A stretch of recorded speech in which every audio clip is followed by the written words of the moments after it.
Hello, dear listeners. Today is Sunday, I believe the 15th, or no, 14th, excuse me, the 14th of August, 2022. I'm gathered here with Michael, and we're going to delve right back into our biblical series on conspiracy, dealing with the Kennedy assassination. And we just did a session the other day on Jackie Kennedy and her ties with her sister and all these interesting things. And here we are with Killer Queen number 2, I believe, isn't it, Michael? Yeah, On it's correct. Yes.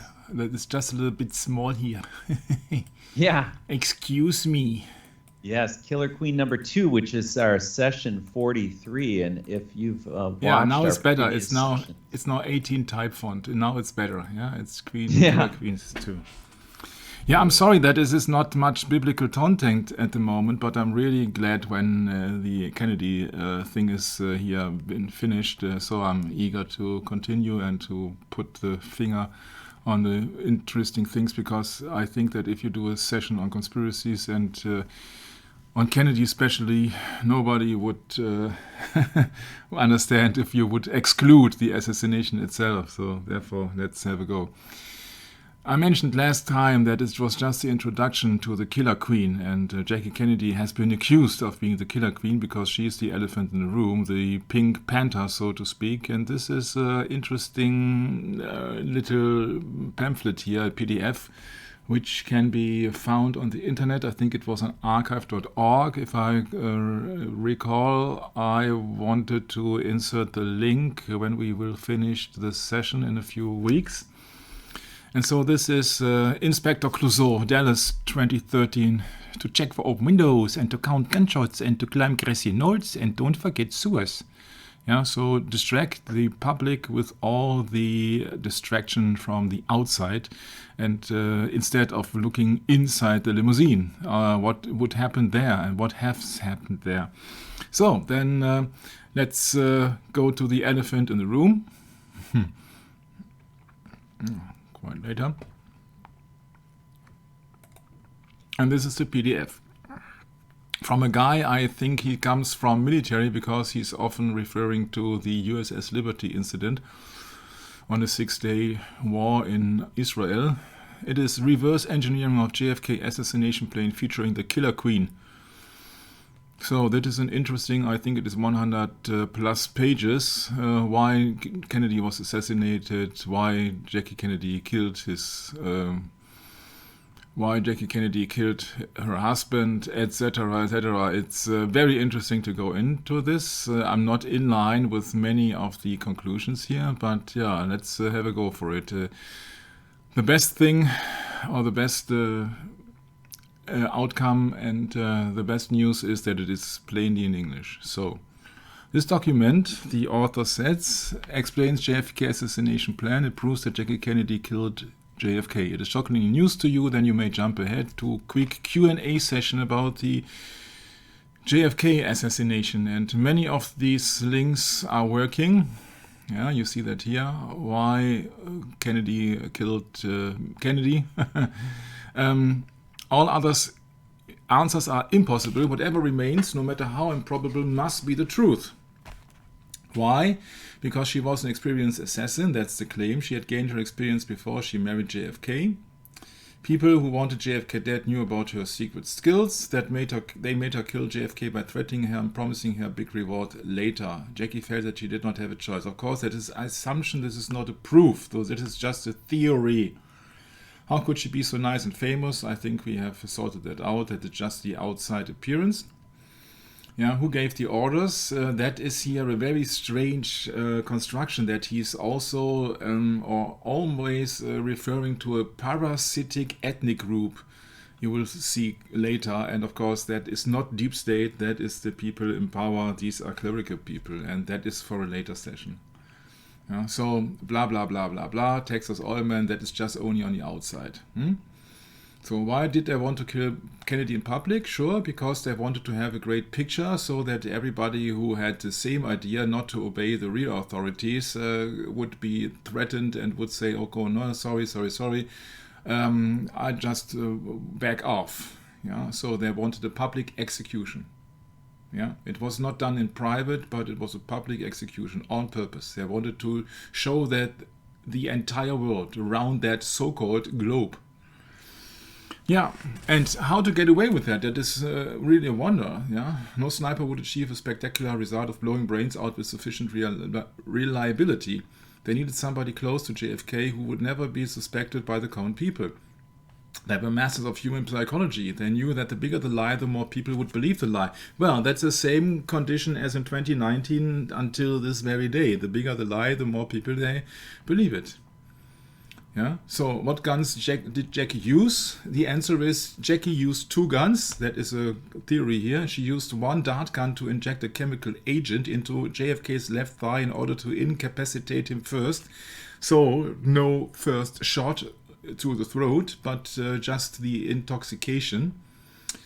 That was a thing that it was going through my mind from the beginning. I said, no, you don't see any shot. You don't see people reacting outside for a shot or so. So why must it be a shot? Maybe that's something else. So that does not take away from that many people have seen the autopsy with a wound in Kennedy's throat. But you see that it's not natural, the cause. You see, you can't prove when what happened. 7 seconds later, she used a firearm, installed her handbag to shoot a special bullet below JFK's left ear. The bullet exited around the right side of his forehead by crushing the frontal bull of his skull. Nobody would suspect Jackie holding her handbag close to her chest. Question: why did anybody see or hear Jackie killing JFK? Yeah, well, these people inside were, of course, part of the conspiracy. The bystanders couldn't see it because it was hidden. They blocked the view, the side window, for example, and the volume was reduced by a sound suppressor and drowned out by police motorcycles accelerating very loud just seconds before the gunshot. Dallas Police Department was part of the conspiracy. That is also my estimation. How do we explain JFK's head bouncing towards Jackie? The famous quote, "back and to the left" from JFK movie by Oliver Stone is very misleading because JFK's head bounces back towards Jackie. It bounces forward from Jackie. It is only for 40 milliseconds, and there we got a problem here because we know it's a fake film. Yeah, so you do not know which frames are missing. And that is also the downfall on the theory here. Yeah, you see, you can claim any theory, but the problem is that you judge upon a fraudulent, faked, a fabricated movie. Yeah, so nobody can tell you how it was really done. You can only come up with some clues or with some theories because the evidence is just not there. The car is missing, and the movies are fabricated. Yeah, so all the evidence has been gotten rid of. Yeah, so the single best evidence is Zapruder frame 313, a gunshot trail originated from Jackie's right hand, about 10 inches below JFK's left ear. Yeah, but sheep don't believe their own eyes and just follow their corrupt leaders. Yeah, that means that, of course, people say, "Oh my, Lee Harvey Oswald did it." Yeah. Is there other evidence of Jackie's guilt? Yes, truckload of evidence, and the problem is that they got away with everything because, of course, she is protected by the parasitic ethnic groups or whomsoever. Who assisted Jackie? Of course, all the people in the car, and of course, Secret Service, and of course, Dallas Police, so everybody. Yeah, JFK was totally on his own. What was Jackie doing on the trunk? She was not looking for pieces of his brain or skull or what else. Yeah, it was just to dispel your suspicion early about any firearms on her by showing you her front and back and to move the object of attention away from JFK in order to distract the bystanders.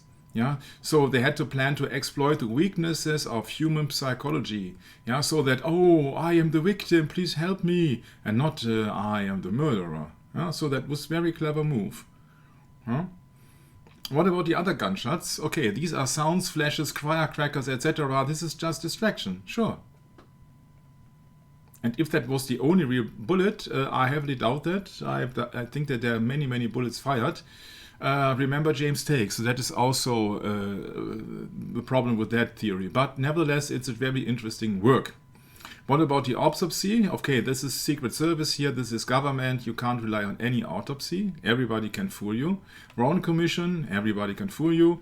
And many people, of course, especially this parasitic ethnic group and mass media, of course, they will not tell you anything about that because this is just inside information and not been used and thought for the general mass media. They should stay asleep, as like in the movie They Live. Yeah? So, how can so many experts be so wrong? Sure, because everybody can claim himself being an expert. Yeah, so this is just for money. Yeah, so JFK is a cash cow. Yeah, every book published, every interview is a cash cow. Yeah, so that is that's it actually. You know, why are investigations so funny? Yeah, of course. Why didn't say Kennedy anything? Yeah, you see that, of course, because they could have been next, for one example. And yeah. Oh, this is a very interesting question. We will sort it out also in one of the future sessions. Yeah, the fastest way to confirm the conspiracy is to open his casket buried in Arlington National Cemetery. There is no JFK's body inside in it. Yeah, that's also my estimation. Of course, government is included there, getting rid of every evidence, faking, fabricating autopsy. You see that it's not the work of a lone assassin or even of a conspiracy. This is government involvement there. Is there a similarity between JFK and 9/11? Yeah, it is a trident. It's Freemason. Yeah, it's Jesuits. It's all the way around. Yeah, it's just the bigger the lie, the more people. Very good point, Michael. The trident that you can see on the face or the facade of the World Trade Center towers, as well as the street layout of the. I forget now, is that Main Street there in the center, and then you have Elm on the left, and then what's on the right? Commerce Street. Commerce Street, okay, and that's in Dallas, right, where the shooting was taking place. Sure. In the as we refer to it as the Freemasonic temple. Yeah, if you would say cui bono, who profits, then yeah, you look at what happened in 1968. RFK had been killed, yeah, the brother, Robert Kennedy had been killed. Then Jackie Kennedy has switched off or ordered to switch off his life support system. And a few weeks later, she married Aristotle Onassis. So, cui bono? Who benefits? Who benefits, yeah. Yeah. Well, and that's pretty easy if you know the Bible, because it's the merchants of the earth that are benefiting from this. All of them. Yeah. It's a corporate entity. You know, in 1870, I think it was 1871, somewhere in there, there was a Organic Act of the Organic Act of 1870 or 1871. I forget which one it is. And that changed the structure of the government in the United States into a corporate structure. That's when we really lost the republic, was way back in 1870. Does that ring a bell with anyone? We had the First Vatican Council in 1870 as well. So it was probably just another product of that entire movement of the powers that be, so to speak, to take away the republic and replace it with a corporate bureaucracy. And it continues to this day, Michael, in the United States. Yeah, the problem is that many people belie the mass media. It's the same situation as in 9/11, the same situation as with this COVID ritual. Yeah, these are all rituals, and people believe they are so-called media, these mediators between heaven and earth. Yeah, they believe that because it's just very comfortable. They say, oh, don't bother me. You see that I'm doing that research for months. Yeah, I could have had a much more easier life if I won't do all these sessions in German and in English. Yeah, I would have so much time on my hands. But I'm doing it out of love for the truth, which is, of course, Jesus Christ. And they don't want you to know the truth. So let's try if you find some truth in that. Is it just about every government is lying to their people? Like Inspector Clouseau keeps chasing the Pink Panther. Yeah, you keep chasing a phantom. Yeah, if you look outside the limousine. Yeah, and why is that assassination so important? Because it is just not a murder case, but it's just a can of worms, a metaphor for weaknesses of human psychology. Yeah, because everybody says it's a lone assassin. It's the same as 9/11. Yeah, it's just a bunch of weirdos from Afghanistan or Bin Laden and all the things. Yeah, so many worms like 9/11 are too complex for most people. Yeah, because they don't know what kind of a world they are living in. They don't know the Bible. They don't know the truth. Yeah, so they can be deceived very easily or manipulated. Well, and they get really angry about it too, and that's the other thing, because usually the first reaction to truth, Michael, is anger and disbelief, and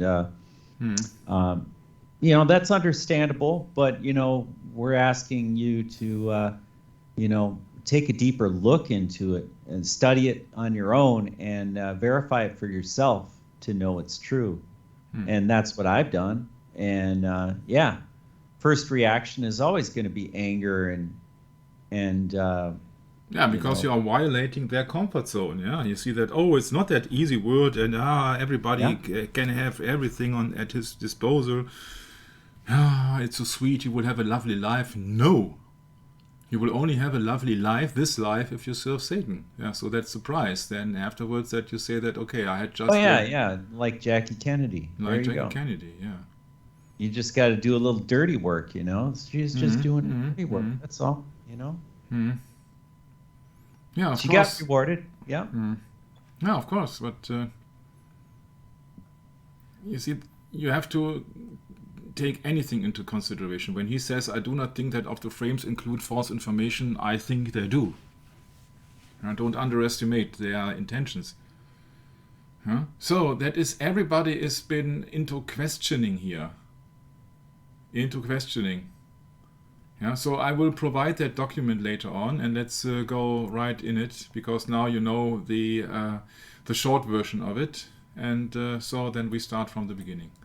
Start from scratch, so to speak. So why Kennedy was been officially executed? It was to show the whole world that Kennedy, or the American president in general, was not the most powerful man in the world, I think, So that's the problem that many people do not understand. It was not just a killing, it was an execution. So it happened on purpose to have anything as a proof on media, so that and also to prove how mighty this organization behind that assassination is, because they get away with that. Yeah, can you imagine somebody so powerful that he gets away with the murder of an American president? That's not a single person. That is a big organization. You have to cover up anything. You have to cover up the evidence. You have to cover up the town. You have to cover up the media. You have to cover up the autopsy. You have to cover up history and so forth. Yeah, this is not the work of a lone assassin. So, if we think that Jackie Kennedy, at least, I would say at least it's quite logical that she was heavily involved in the attack. If she was the lone assassin on that, if she was the high-ranking CIA spy, that's on another piece of paper. But at least she was heavily involved with that, because she has to know from which direction the shot came. Yeah, and nobody asked her on the Warren Commission, which we talked about last time. Yeah. So, there are many, many, many interesting references to Jackie being the Killer Queen. Yeah, the paragraphs with Killer Queen quotes are shaded. At the end of the document, you will find the chapter Killer Queen lyrics from the tribe with instructions. Oh, there is a famous song by a very famous group. But let's go on and on. Reasons why JFK was assassinated: to make public pictures where the politicians could see JFK's brains blow out and where the masses couldn't see Jackie's fingerprints buried in. But I think the main factor is that the politicians and all the so-called or so to see mighty and powerful people could see that that would be also their fate if they would be standing in the way of the real authority in this world, which is of course the church. And of course, he's disguising it here as a parasitic ethnic group, yeah. But actually, if you replace that with the church, then I think it's much more easier to comprehend what he's actually talking about. They knew that the common people wouldn't get the message behind JFK's brains blow out. The common people wouldn't even suspect Jackie because the killing was done in public. Their media would take care of brainwashing the common people. Yeah, the same situation as now. The message was intended only for politicians and the most influential people around the world who knew how to read this message as a veiled threat. Okay, of course, if you blow somebody's brains out, it means that you have spoiled thoughts. Yeah, so somebody isn't in line with your kind of thinking. Yeah, it's very simple if you look to symbolism. Of course, the brain is usually be seen as the place, as the origin of your thoughts. So, yeah. Yeah, so that's that. So, JFK, Godfather. Huh? Very interesting, Godfather. Huh? Also very interesting hint. The band leader's brains blown out by Luca in Godfather are really JFK brains blown out by Jackie in Dallas. The same media that sold you Luca as an assassin also sold you Jackie as a princess. The same media that sold you Oswald as assassin also sold you the commercial clowns like Billy O'Reilly as JFK researchers. Yeah, that's a whole industry. Depending on that, never the truth shall be known, because then books and reviews and magazines would not be bought anymore. So it's a big, big, big business. The killing of JFK had to be shown all current and future politicians as part of their continuing education programs so that the elites would not have to resort to killings too often. They could kill a sitting US president only once per century without creating a chaos. Yeah. They had to kill JFK in public and on film. The killing and his pictures had to be spectacular in order to provide an excellent visual aid to slow learners among politicians. What's a more spectacular way than blowing JFK's brains out? However, it is not easy to arrange for something like this in a public for the sitting United States president. Using a sniper to achieve such a spectacular result with a reasonable certainty is only for fiction movies and for funny jokes made by the government clowns from Warren Circus.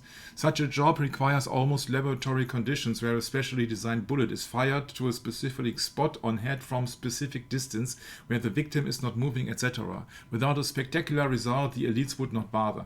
They would simply arrange a heart attack for JFK. That is why the elites hired murder planners who quickly set their sights on Jackie. Yeah, because many people would be unaware and would never estimate that his wife was being involved in the attack. Up to this very day, I guess. Right.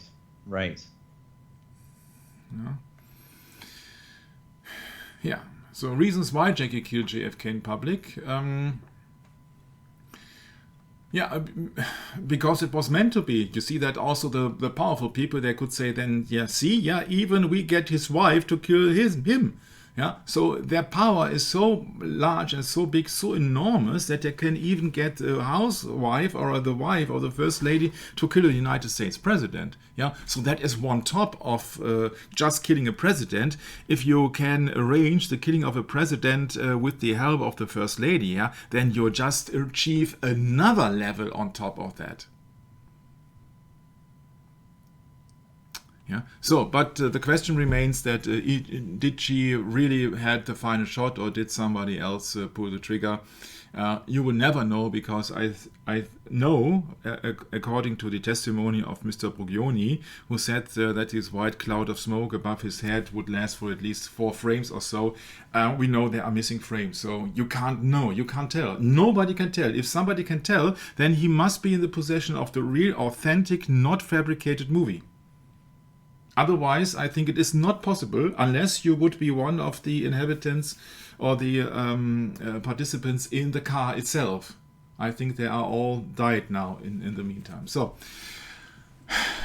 there is a letter of Jackie on 1951 in a JFK library about her work for CIA on a special job on a special project. Of course, could also be misleading on purpose. Yeah, of course. It's CIA, yeah, so the CIA's task is to disinform the people.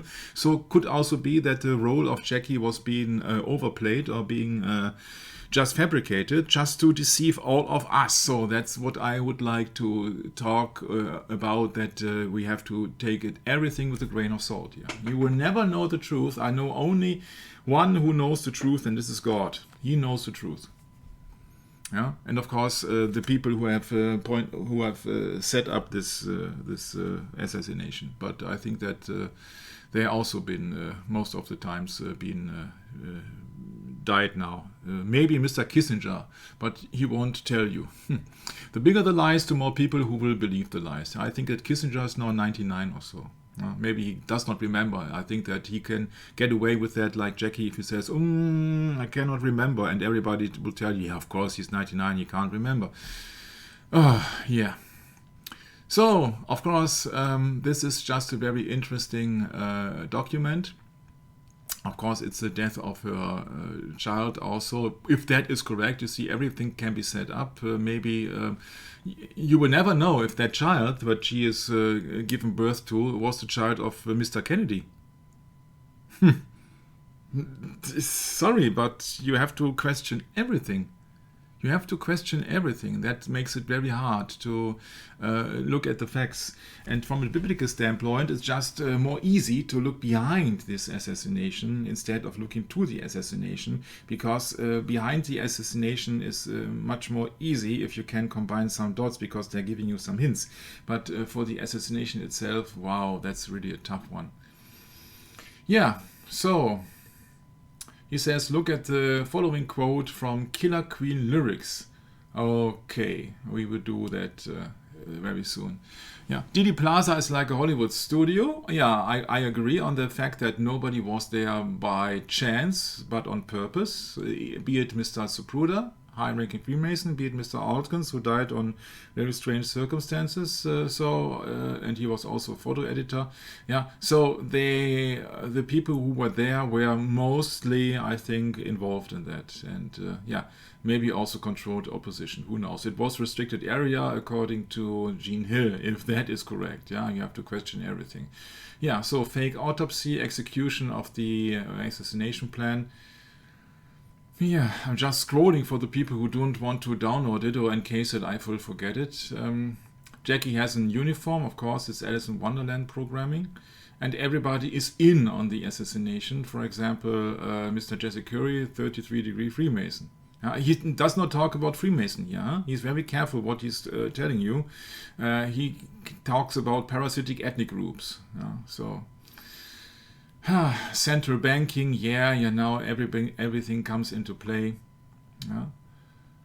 So he says that there was no first shot, but a chemical agent to disable Kennedy's movement, which is also my conclusion, because you see on all the Zapruder frames between 2:25 and 3:13 you see JFK barely moving. Not looking to his wife, which would be a natural reaction, but looking or staring actually quite in front of him. So like a sitting duck, and also like maybe a poisoned one or a paralyzed one, which would be very convenient. Yeah, because he's also wearing a corset, so that would make him a real sitting duck. Okay, so that, but of course you can't, as you don't have the body, you don't have a clear autopsy.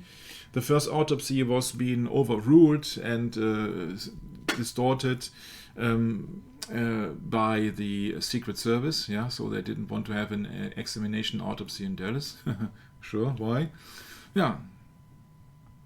And he says that maybe the delay of a needle prick is about 2 seconds. So we do not know everything, but that was also my hint when I talked about the Umbrella Man, or the Umbrella Man, sorry for bad English, the Umbrella Man, coming inside around the Croft picture, about 180 FK Croft picture.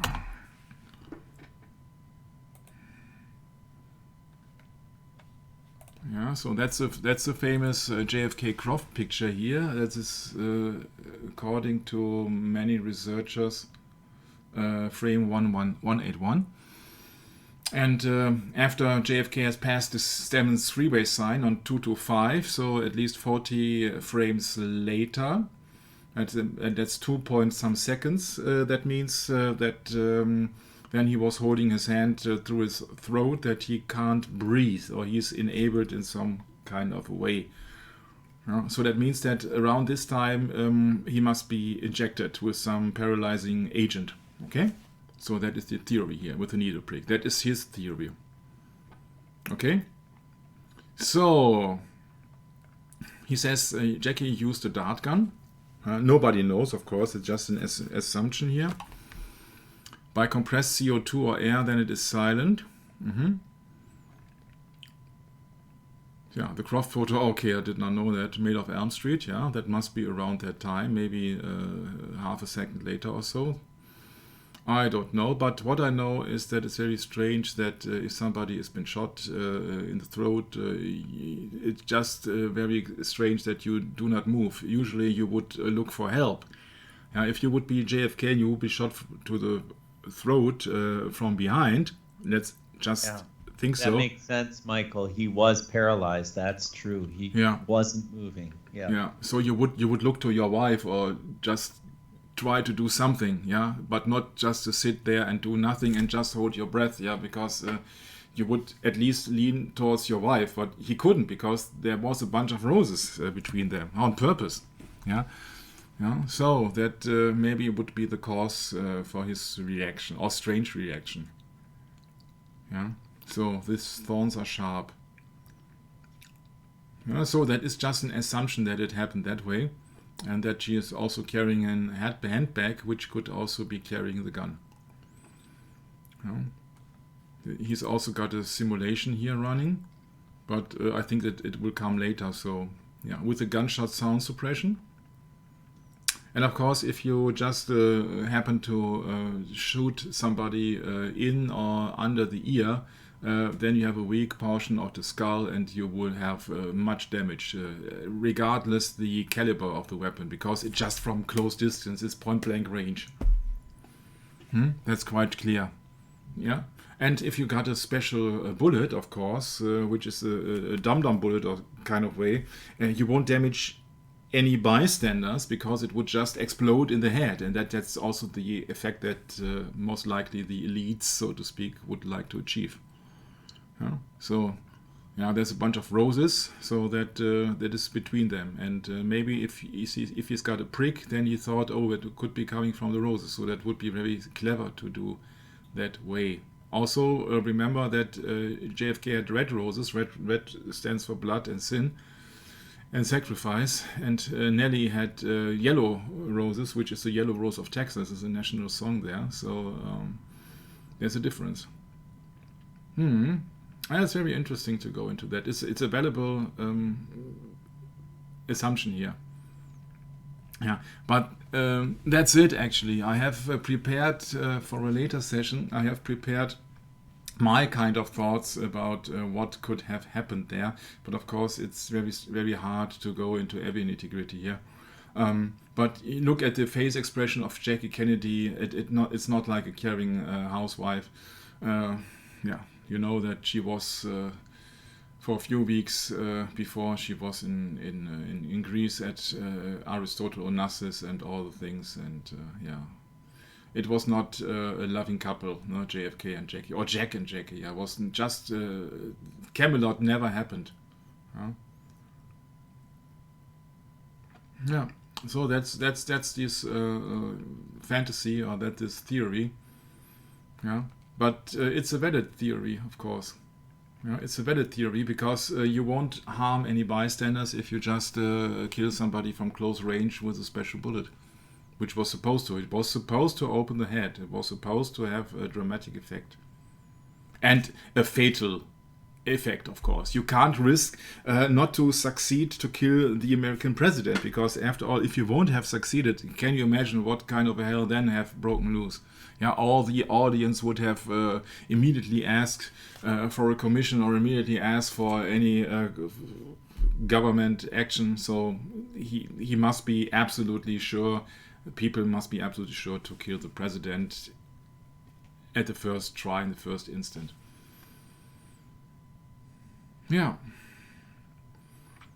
That's a thing which also in the car which happened. Connolly looks at JFK's face and maybe he also gives the go-ahead signal to Jackie.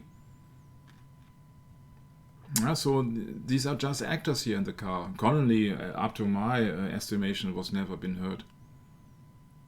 Maybe he was hurt by the prick of one rose, but he was never actually hurt by any bullet. Yeah, all the things in the bullet can't have happened. We will go to this later when we are coming to the so-called magic bullet. Can't happen. I know why I haven't touched on the magic bullet so far, because I wanted to have special sessions about the religious background of this assassination.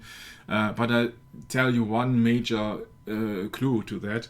He can't have been injured by that magic bullet, because that magic bullet went out pristine, although it had occurred several wounds in the body of JFK as well as the body of Connolly. But in the wrist x-ray of Connolly, there were fragments from the bullet. But these fragments from the bullet, were bigger than the pristine bullet they presented to the audience. I hope I made my point clear, Brad. Yes. So there was too much material left on that so-called pristine bullet, to have caused the so-called alleged wound in the wrist of Connolly. So that cannot be their bullet. Or Connolly has not been wounded at all. But it cannot sum up. You see, that is absolutely illogical. Can happen. That is a blatant lie. You can't have a pristine bullet on the one hand and then metal fragments in your wrist on the other hand. Every 5-year-old would get that. Okay, so let's move on with that theory here. Oswald Commission, blah, blah, blah. Look at the frame 312, that she's keeping distance to him, So she's keeping distance to him in 255. He's clearly paralyzed. You see that he does not stare at her. He has no eye contact, If you would have such a serious injury, you would look for eye contact. Help me, I can't breathe, I can't speak. You would look for eye contact, Brett. Yes. And so 1/18th of a second, if that is the correct frame here, you see that she's not even looking at him directly. She's having a strange, awkward position of her elbows and hands. Usually you would comfort somebody, you would say, oh my, and you would lay your arm around his shoulder or something. But it's just a strange action. She's putting him in a position. You see that here, that's very interesting here. If you see that here, she's leaning towards him from the left side, but then uses her thumbs to push his arm down. If he's injured, what is the real cause of pushing his arm down? You see that if he's injured, you would try to not to hurt your loved ones. But just be careful. Can you zoom that in a little bit, that photo, that black and white one there? It's actually it's no. Of course, actually it's just Alt and 6. So we can have a better solution on that. You can have Alt and 6. So you know that this is Alt Gens 6.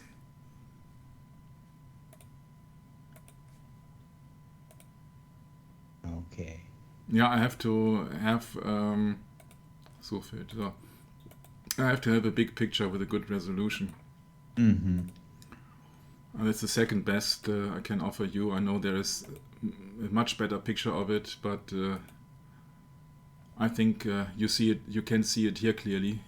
So if you would have to have maximum power in your arms, you use your powerful finger, which is the thumb. The thumb is not by accident a symbol for mass, power. And you push him down. It's very strange, because you see that if you would like to have the same situation, then have your loved ones right beside you and just you look at the left spot, and then you turn yourself to your loved ones, and then you go to your loved ones, and usually what you would do is you would grab the arm of somebody, but not with your thumb up, but with your thumb down. That would be the normal reaction. But if you have the thumb down, that's a very awkward situation, because you are pressing down the arm.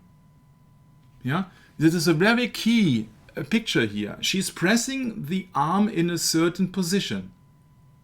She wants to have him under control. She does not want to comfort him. Really, if you just turn around to the right side with your usual position of your arms if you were typing on a typewriter, and then you would comfort somebody, you would not use that position of your left arm. That is clearly that she's holding out to his wrist to control the entire arm with his finger, which has the maximum force of her hand, which is the thumb. Now, maybe somebody says, oh, that's Michael, that's far too exaggerated here, but that's my assumption here, because that's an awkward position when you have an injured husband. It's clearly, it looks to me that she's controlling him. Okay. Shall I continue? Mm-hmm. I see now. Yes, I see now. Mm-hmm. Now it makes sense. Thanks. Yeah, she's has handkerchiefs. Yeah, so that means no fingerprints also. Great. And she gets away with that because she's usually wearing that handkerchiefs, and she gets away with that with that. Oh, I got a bunch of roses. I have to be very careful. Mm-hmm. But you see, it looks like a control. Yeah, I'm controlling you. It's not like I'm like to help you and honey, what's up? No, it does not look like this. It's just my explanation of that. Yeah. So this source says that she's carrying a handgun in the handbag, of course. Yeah, and Jackie's hair also had another shape for the assassination because she had to have a free view on her right side and not, and so she had her hair trimmed the other way around. Yeah. The most comfortable combinations are with elbow high, and because your forearms or wrists are given the most room to move around. Yeah. Yeah. So she's hiding her right arm, yeah, instead of she's raising her right elbow, yeah, and that's very interesting because you have also a very interesting photo of Jackie Kennedy together with Ted Kennedy, who is the only survived son, he's deceased. Edward Moore Kennedy, Jacqueline. I know I got that picture somewhere, but I can't. Yeah, that is that picture here. So maybe that is also just a Freudian slip or so, that she's actually telling you, okay, that's how I made it, how I received, how I killed my husband, yeah, with that handbag and a pistol in that handbag, and I got a blue pistol, and the president has also got a dark smoking, yeah, and therefore, well, nobody sees much, or the theory with the lamp shop, yeah? You see that even here you got two theories of how Jackie could have achieved the murder of her husband, if she has achieved that feat. Yeah? Yes, she's wearing white gloves, yeah, sure. That's right. We're not necessarily proving it to be true. Mm-hmm. We are just putting forward the argument for it to be true. Yeah. Right, Michael? Sure, and the valid argument would be the line of events. If there are no missing frames, which is highly likely because of the Brugioni claim of the white smoke being emitted from JFK's head for at least 3 or 4 frames, so you know there are frames missing. Yeah. So one of the frames, 313, showing you the trajectory or supposed trajectory out of Kennedy's head to the above. So that means that the shot must have come from up or from down to the sky, from down to this angle here. Yeah. So there is a gunshot or a shot, or maybe it's an artifact of the sun also. You see that it's very hard to say because of just one frame. The problem is that you know that he was killed in the north. Yeah, so Elm Street is in the north, and you know that he was killed at noon. So the sun is then, of course, in the south. So that means the sun is on the other side. So giving the position of Zapruder here, that could also be, no, just one hint. Yeah, that could also be reflections in the camera lens. Of course, it would be much more easy to say, sure, she killed him. But, and that's a big but, yeah, you're direct looking into the sun. Yeah, it's just plain simple. You see that here is the shadow. Yeah, so the sun must be coming from that side here, from the other side. So you are facing, Zapruder is standing on a pedestal and is almost looking in the sun, although his camera is of course a little bit more downward position, but of course that could also be an artifact of the camera. You can't tell. I can't tell. A valid argument is, why is it not visible on frame 314 then? Yeah? But maybe there are 2, 3, 4, 5 frames between them, because Brugioni says there are at least 3 or 4 frames. Yeah, so there are 3 frames missing here. So that's a third or a fourth of a second missing here. So maybe Abraham Zapruder was moving and a little bit of moving, and then that artifact does not show up. You can't tell. I am not in a position to tell you what happened, how it happened, because there are so many possibilities, because you have to deal with the fact that that is not a continuous movie, but a certain addition of frames. So let's get on. The most single best evidence would be, of course, that so-called trajectory here on 313. But why? And I'll tell you why. Why are they then removing then frames, according to Dino Burgioni, and leaving that out? Yeah, not fabricating this frame. Yeah, that makes absolutely no sense. They had 4 or 5 years time, Brad, to fabricate that single frame. So that then you could pose the question, what happens if it is fabricated? Mm-hmm. We can't prove either way. You can't prove it. Everybody who says I got the solution for that, you see, you can't prove it, because either you would have been the planner of the operation, or you have the correct, authentic Zapruder film in your possession, or you are God. So these are the 3 possibilities. And I'm neither of it. We're certainly not God. No, but we are not the ones who are involved in the assassination. We can only see and only think about the possibilities. We know that no one in that car is telling the truth. They are all liars. They are all Satanists, therefore. They are all in the spirit of Antichrist. They were witnesses to a killing and did not testify correctly. That's what you can tell, 100% certain. The shot must be coming out of that vehicle. Yeah, so it must have happened inside. Yeah, at least when you go according to the testimony of Mr. John Connelly, who says, oh, the shot was that loud and he was clapping in his hands. I think we will soon meet him too. Yeah, and that's the problem. You can't rely on the Zapruder movie alone. You have to use common sense. And you have to use common sense to say that she was controlling him, and therefore she's heavily involved in the execution of JFK. And therefore, that frame does not prove that Jackie Kennedy executed JFK. I'm absolutely not in line with that. You can't prove it, because then you would say that I'm absolutely 100% sure that this is the trajectory. And if you want to be absolutely sure, you need the weapon, you need the gun, you need the autopsy. Then you can say, okay, yeah, that was the gun that caused the wound, that is the bullet who got caused the wound, and that is the president's head which had the impact, and so therefore that is the weapon, that is the bullet, that is the wound. And then you would have need for fingerprints, which you don't have because she's wearing handkerchiefs. You see, you can't get to the nitty-gritty of it. But I don't want to exclude my line of thoughts on that, because otherwise I feel myself a little bit... I'm not a scary guy which says, no, I don't want to talk about the situation. Yeah, yeah. You see that I just want to point out that you can't tell. Yeah, because if you say that this movie has been fabricated, according to Jack White and others, yeah, then you can't tell that it's frame 13 to prove. On the one hand, you can't argue, okay, the movie is fabricated, and on the other hand, you say, but the frame 313 is authentic, and that is proof. That's nonsense. That's nonsense. What you can prove is that she's part of the conspiracy, because she does not react the usual way, and she is sitting that close to him that nobody from the outside would have risked to kill the First Lady. So it must have happened inside the car from close range. So one theory is the driver, second theory is Jackie Kennedy, and then you don't know if it has happened by the handgun. And he's not claiming for the lamp shop, yeah, which is also true. Sorry, this is missing here, yeah.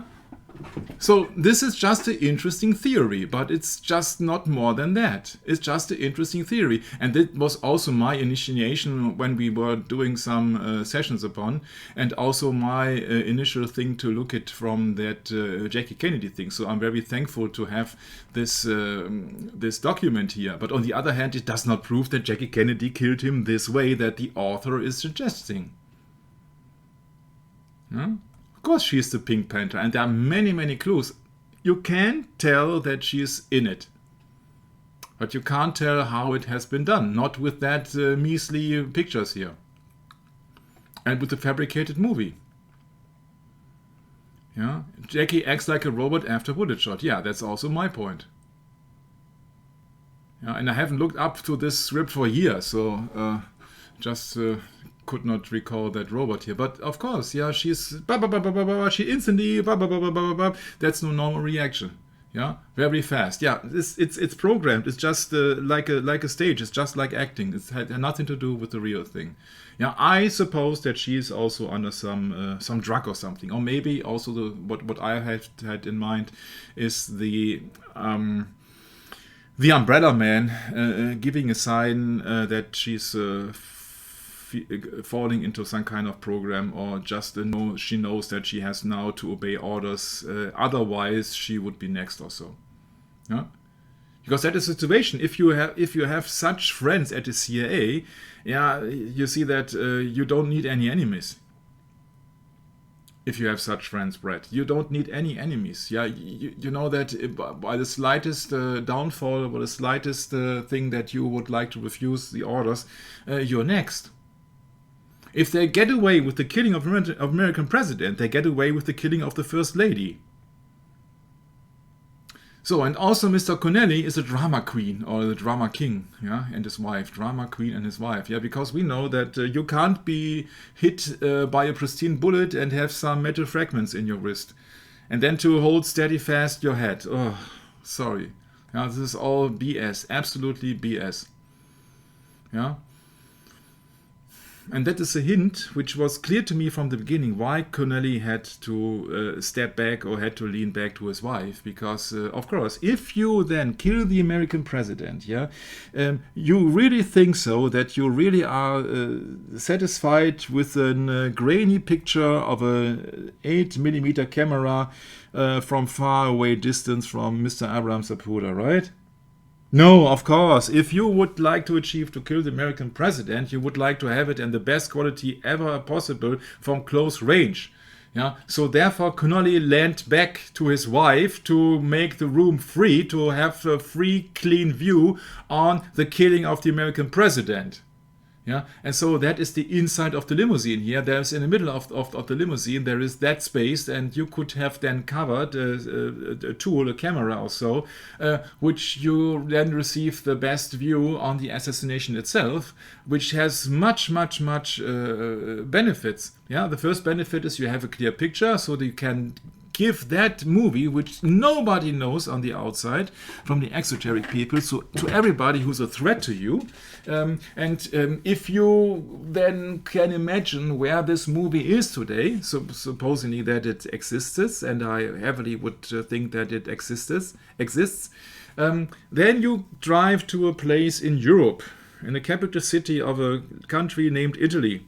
Yeah, and therefore I think there is at least one copy of that movie. And if you then have a leader or so-called leader of a certain state, yeah, you show him that picture and you say, yeah, see, that's what real power is, yeah, and even the American president is just a sitting duck. Yeah, that's quite impressive. That's quite impressive. You don't think that they really shoot or kill or order the killing of American president, and then they are being satisfied with an old with a decent camera from, I don't know, 50, 60, 70 yards away, huh? No, I don't think so. I don't think so. Of course they want to have the best shot. Now the whole circus is about shooting pictures, and I bet the drama queen has enough time to activate the camera before starting this theatrics. Yeah, maybe so.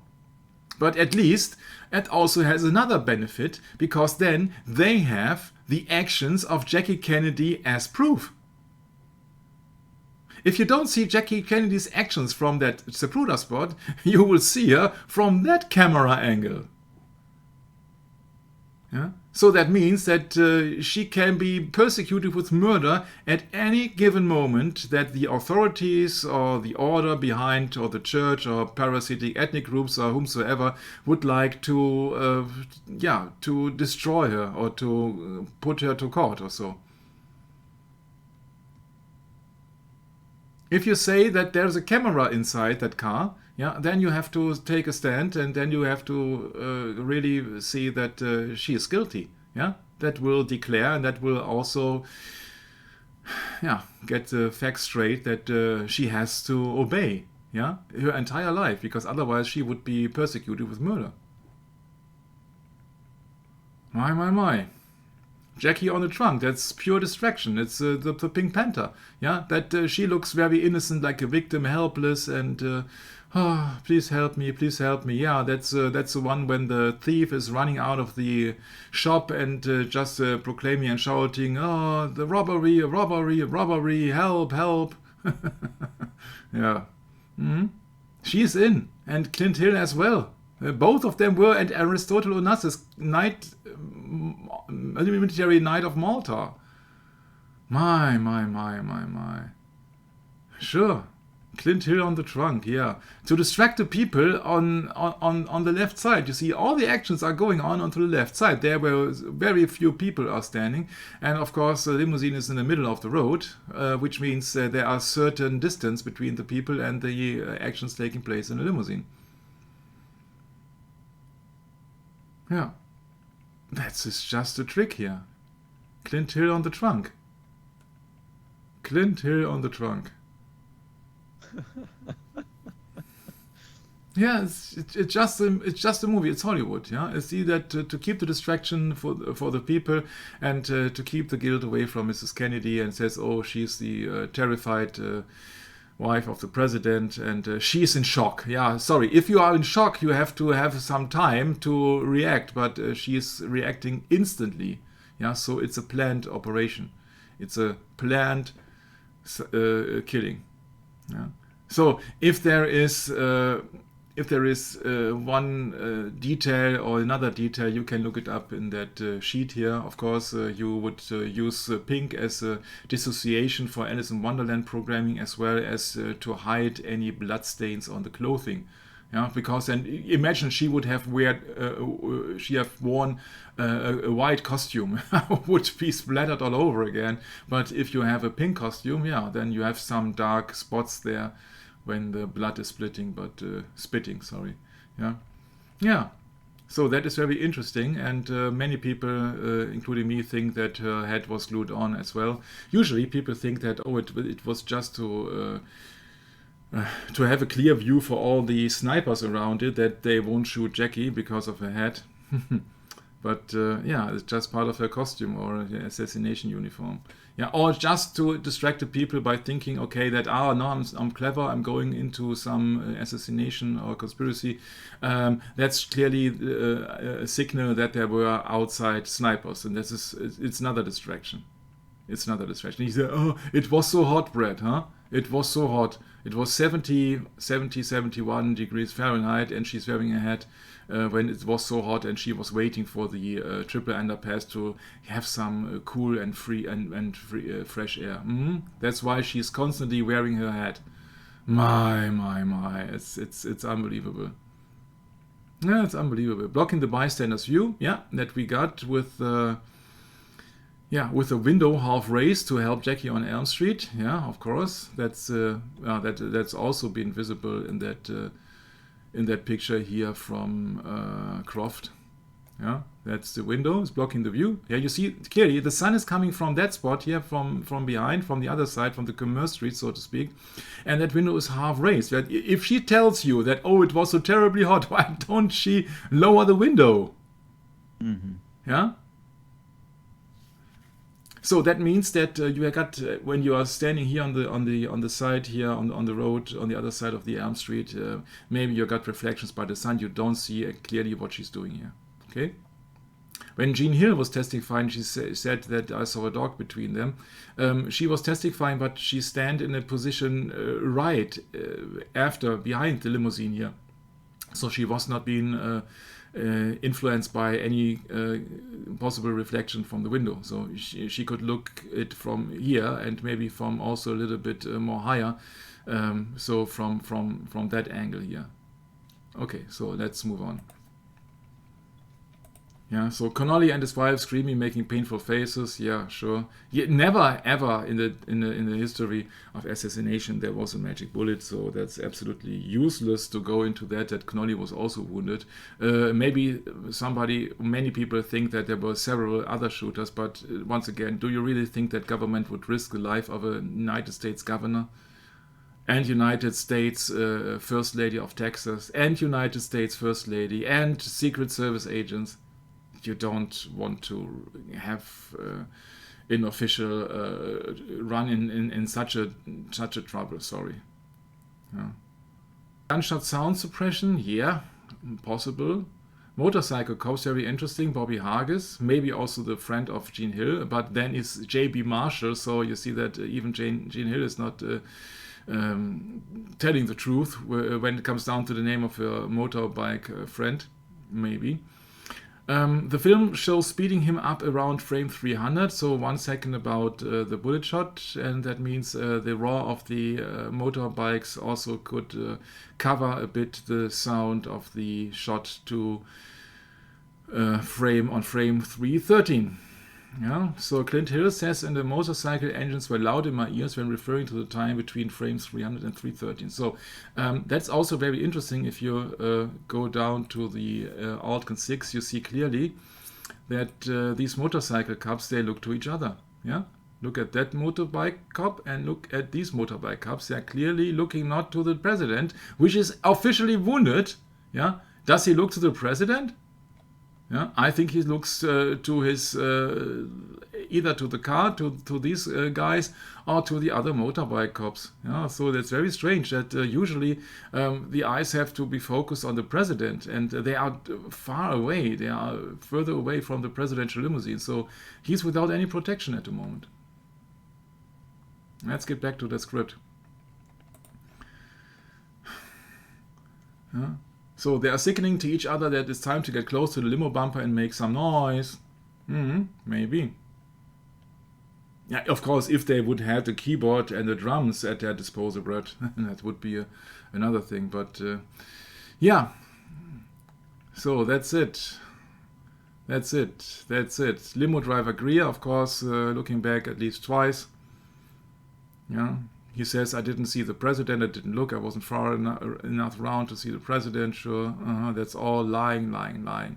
It's all lying. Distractors on a DD Plaza, sure. Yeah, these are distractors on a DD Plaza. Useful idiots also, that everybody is there to distract the people, unless they have or they serve another function or maybe multiple functions. And I got some other strange ideas about that. Camera operators at DD Plaza, yeah, also maybe there are certain other cameras. Sure. Yeah, if you do that century shot, yeah, you really don't think that Mr. Ike Aldkins did not shoot the exploding of the head of Kennedy, don't you? You really think that he missed that shot, Mr. Aldkins? I don't think so. And maybe that's also the cause of his strange death, I don't know. Yeah, I think they are all in it. Yeah, and everybody is threatened with death if they would tell anything. Yeah, so I'm not sure on Jean Hill and Mary Moorman, but you see that that's not the point. Of course, everything which could be seen as evidence had been getting rid of. So that was the dress of Mrs. Kennedy, it was the dress of Mr. Connolly. Yeah, sure. So it's a waste of time to go in the aftermath of that, because everything has gotten away with from the government. Yeah. So Zapruder is of course Freemason, and we have also gone into this. That is Major Chief. Yeah, you see that this article does not tell you anything about Freemason attack or Freemason temple. Yeah. Yeah. It's all distraction here. Yeah. Dennis police chief is Jesse Curry, also known as Chief Inspector Clouseau of Dallas. The famous chief makes himself immediately available to the media and the reporting unidentified flying bullets that have just landed on Dealey Plaza. Yeah. Yeah, and what they don't tell you is that he was a Freemason.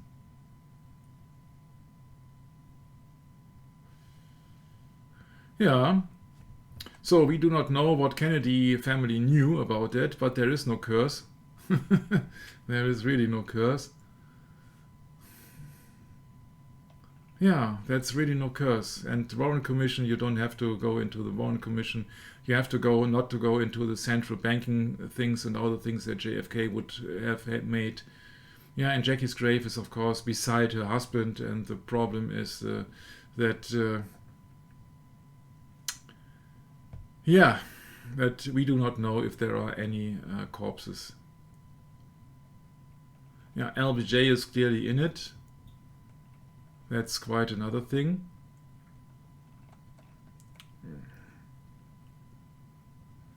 Yeah, but so many distraction agents and so many things around that. It's just spectacular, yeah, how much industry this JFK assassination has then created. Yeah. In the meantime, most JFK assassination investigators will keep chasing JFK killers like Chief Inspector Clouseau keeps chasing the Pink Panther. They will keep chasing JFK killers around grassy knoll, behind open windows in nearby buildings, inside storm drains and sewers, or even behind umbrellas and UFOs hanging above Dealey Plaza. Yeah, corrupt college professors, corrupt PhDs, corrupt world-renowned experts, corrupt best-selling authors will be more happy than to assist them during their futile chases. Yeah, it's all a big money machine. It's a big money machine. I think that I have made, I could make a book out of that JFK assassination from my view, but I think it's just much more a kind of an outside position that I don't think that many people would buy that book. Yeah, but I'm doing that for free just for the truth.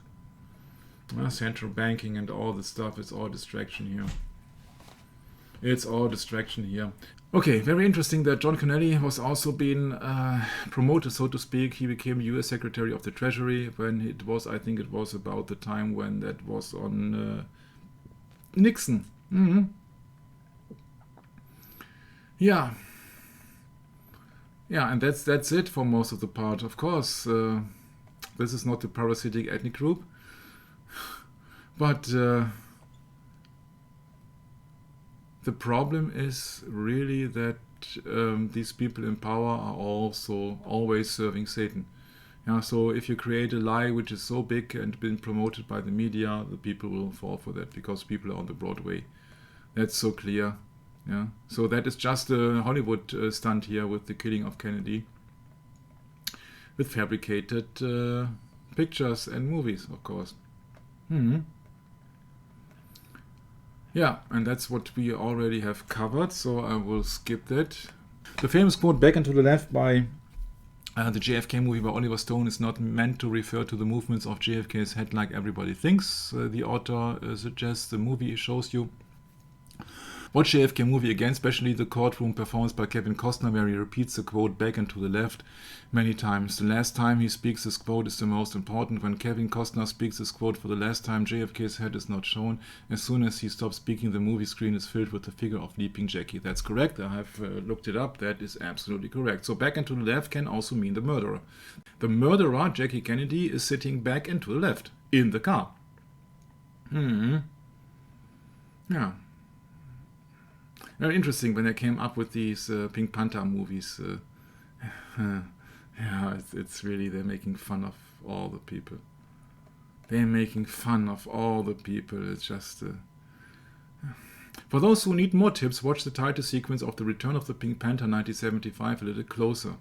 The Pink Panther wears a pink hat like Jackie does. So here, I will enhance it a bit. I think it's... Oh, no, that's too much. I think that's fitting. The Pink Panther uses white magician's stick like Jackie uses white magician's gloves. The Panther points the white stick right in your face, like Jackie points her white gloves right in your face. After pointing right in your face, the Panther points the stick upwards to its right side with light flash, like Jackie points her gun upwards to the right side towards JFK's head with gunshot flash. The Panther sits in the rear of limo like Jackie does. The Panther smokes a cigarette like Jackie does in her real life. Need more tips? The first sequel, During A Shot in the Dark, was released on June 23rd of 1964 during the Treasurer's cover-up by Warren Commission. The famous single of Magic Bullet was introduced as evidence CE399 on March 16 of 1964. According to Wikipedia, the Magic Bullet traversed 15 layers of clothing, 7 layers of skin and approximately 15 inches of tissue, struck a necktie knot, removed 4 inches of ribs and shattered a radius bone. Its jacket was completely intact. Hollywood bosses immediately decided to exploit the Magic Bullet as animated Dum Dum Bullet in the movie A Shot in the Dark with a smiling face. Watch the movie sequence. The line "I'm a movie star" could refer to the fact that Magic Bullet was a star even then. However, a movie does not refer to this movie. It refers to a Zapruder movie where the bullet blows JFK's brains out like a star. The line "I play in this movie called Shot in the Dark" could refer to Zapruder films still kept in the dark out of public view back then. In other words, here the movie A Shot in the Dark means Zapruder movie or Zapruder film. The lines "I help the brilliant Inspector Clouseau to solve the murders, I look for the guilty bullet, he gets the bottom of things fast" could refer to the clowns like Arlen Specter who came up with the magic bullet or single bullet theory to cover up JFK murder.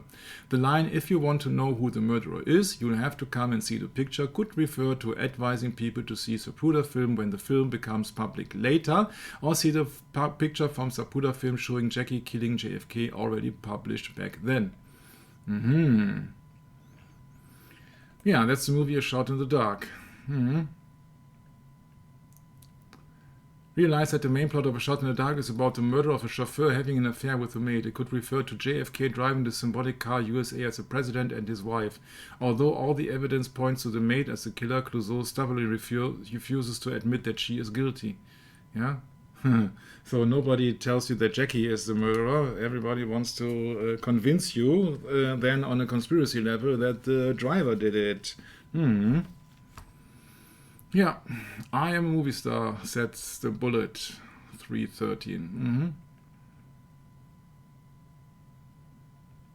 That's really interesting. It's really interesting sometimes. And of course there are also several remarks from David Bowie about that, which could also be in the Queen Bitch, maybe at the beginning of the 70s. But there are other clues as well, of course, from Killer Queen, which we soon will face. Yeah. Let's look it up. Killer Queen lyrics. Yes, we are going to this now. Yeah, that is Killer Queen. That's page 87.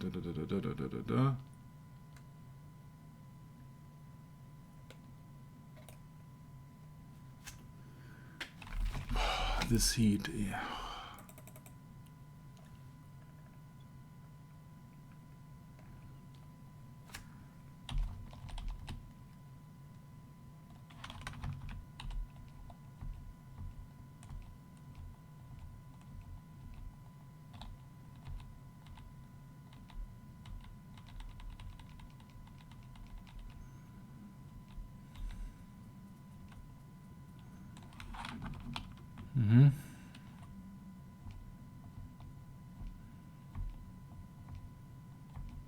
Okay, that's it.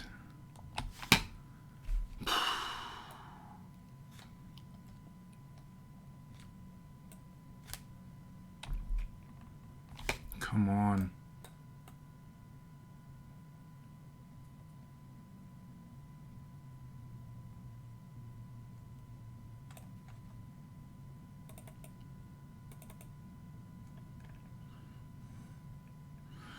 And there's a hint for the lyrics of a Queen song, which is called Killer Queen, and therefore we have to switch the script. Let's look it up. Killer Queen has been released on the 11th of October 1974. Yeah. So that's the cover here, and you clearly see that it's a kind of initiation here. This is Killer Queen and Flick of the Wrist. #1 in England. And this is also the Osiris pose. Yeah, Osiris is of course the obelisk standing at the Dealey Plaza. Yeah, so that would also make sense. That's a reference to Osiris and a reference maybe to Luciferianism or a reference to Freemasonry. This is a sign of Osiris risen here, like Aleister Crowley. Yeah, from Freddie Mercury. Yeah, so maybe he's an insider. Hence the song "We Are the Champions, My Friend." Yeah, so maybe that is also "We Are the Insiders." And yeah, the B-side, the other side of the single, is called "Flick of the Wrist." And I said, oh, maybe that has some resemblance to the JFK killing. A dick in the ribs and then a kick in the head. But then intoxicate your brain with what I'm saying. Prostitute yourself, he says. But officially, it's about their manager. Yeah, big time money. It's about their manager, which they afterwards have been then getting rid of. Its manager is called Norman Sheffield. And this Flick of the Wrist is on Queen's third studio album, Sheer Heart Attack.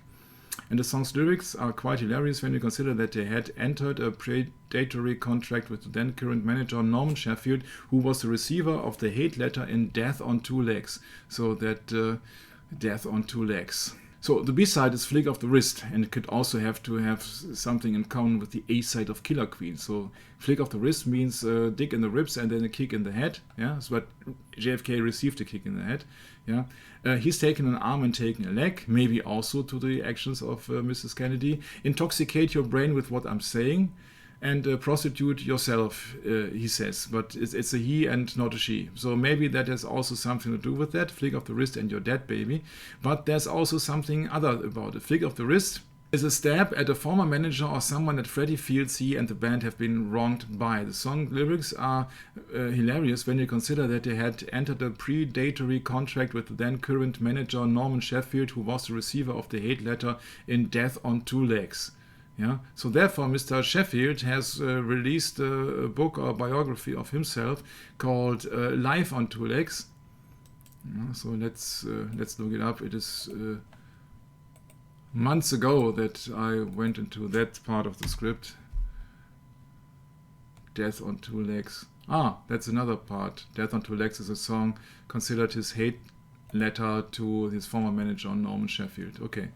So this Norman Sheffield was the manager of the rock group Queen, and had the ownership of the former Trident Studios, being the original manager of the rock band Queen, and he was the drummer of Cliff Richard. I said, what? Trident Studios? Yeah, that's the picture that Brett meant in the beginning. Ah, you know, that's interesting you bring that up. Trident is also the name of a recording console. Do you know that, Michael? Mm-hmm. No, I did not know that. Yeah, there's a Trident recording console as well. Mm-hmm. Mm-hmm. Yeah, but you see that's Trident Studios. Yeah, you see that could have something to do with Freemason, huh? Yeah. Oh, yeah, there's a lot going on there, for sure. Trident can refer to Plato's history of Atlantis. Yeah? So, because in that I have looked it up, it is Poseidon receiving for his lot the island of Atlantis. They make themselves temples and sacrifice, and Poseidon receiving for his lot the island of Atlantis. They beget children by immortal women and settle them, etc., etc. Yeah, yeah. This is Poseidon. Yeah, and Poseidon has, of course, a trident. Yeah, it's very interesting if you look it up. So Poseidon comes also in the form of Neptune. And the former Trident Studios building in Soho in London with the David Bowie Blue Plague in it. Yeah, so David Bowie also has recorded there. Huh? Very interesting. Huh? David Bowie busy with the Kabbalah. Yeah. Yeah, and David Bowie and Queen also, they teamed up together with for the single Under Pressure. But David Bowie will always tell you that his alias Bowie refers to the Bowie war hero in the United States, but could also refer to David Bowman, the mission commander of Discovery 1 in the movie 2001: A Space Odyssey. Because remember that his ground control to Major Tom, yeah, his Space Oddity, yeah, not Space Odyssey, yeah, but at David Bowie, yeah, it's called Space Oddity. Remember, 1969 or so, I think it was. Yeah, that would fit, I think, spot on. Space Oddity. just got into my mind. Space Oddity. Come on. Yeah, 1969, just a few weeks after the alleged moon landing. So Check Sheffield, this out. Just listen to this quickly. I just found this on the internet. The Trident A-range page on Wikipedia. It says Trident A-range consoles were originally built by and for Trident Studios. When the word spread about this revolutionary new multi-track recording console design, other studios placed their orders and Trident audio developments were formed. Cherokee Studios in LA was part of the early recipients. Okay, and it goes on to speak that David Bowie, Rod Stewart, and Frank Sinatra are among the early artists who first recorded hits on the Cherokee's first A-range console. So I think that's Cherokee Studios they're talking about. So with only 13 consoles ever built, this model... 13, okay. 13, that's right. The Trident A-range has attained a near mythical status in professional recording industry, okay? That gives you an idea of... how exclusive it is. Trident A series? Yes, on Wikipedia.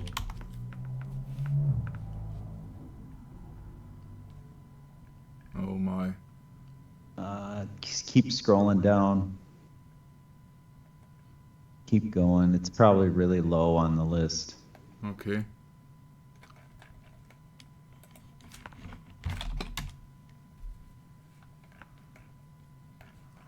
There. No, that's not it. That's finished.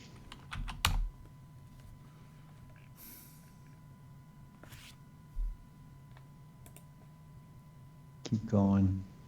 It's Wikipedia.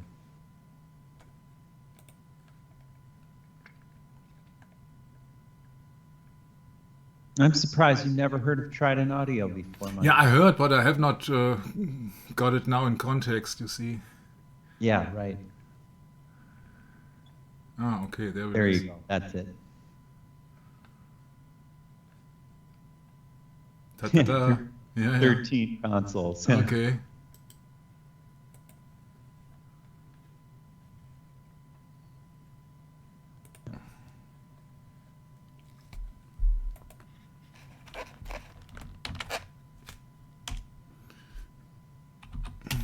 So Mr. Sheffield went on to launch Trident Studios in 1968, and later that year, the Beatles recorded their song Hey Jude there, and part of their self-titled double album, also known as the White Album. White is the color of spirit, huh? When? Well, on the 22nd of November 1968, so exactly 5 years after the assassination. What a coincidence. Huh? The Beatles. The Beatles. Yeah? Freemason pose, Freemason pose, Freemason pose, Freemason pose, the hidden hand. Yeah? So, a Freemason organization called the Beatles. Of course. Why not? Because the trident is a symbol of... and the manager of the Beatles was the Jesuit George Martin, the fifth Beatle. This website, All Religions Are One, claims John Lennon was an Antichrist figure like John the Baptist, John Lennon, John, and Paul. Yeah, so the two biblical names, John and Paul, or Paul and John. Yeah, he claimed 1966 he is bigger than Jesus, or the Beatles are bigger than Jesus. Yeah, and he died at the Dakota Hotel of Rosemary's Baby about the birth of the Antichrist, killed by allegedly Mark David Chapman, mind-controlled with J.D. Salinger's Catcher in the Rye with the word phony, saw John Lennon as false Christ. Of course, he's the false Christ, John Lennon, because he wrote that song, Imagine There's No Heaven. Yeah, so it's Satan, huh? Everybody thinks that, oh, Imagine is so nice, it's such a peace song. Imagine there's no heaven, no hell below us, above us only sky. Imagine all the people living life in peace. That's the peace of the Antichrist. Yeah, no heaven, no salvation. Yeah, Paul McCartney, biblical names John and Paul used by popes. Rumors about his death, Paul's death, it's just, of course, it's BS, according to my humble opinion. Yeah, and that's it. You see that nothing happens by chance. Nothing happens by chance. It's all rituals. They do what they're told. Meditation trance. Ringo Starr, like the star. In Help, he's stuck in a pit. Used the Ninth Symphony of Beethoven to get him out. Revelation means Revelation 9/11. Apollyon from the bottomless pit, so Satan.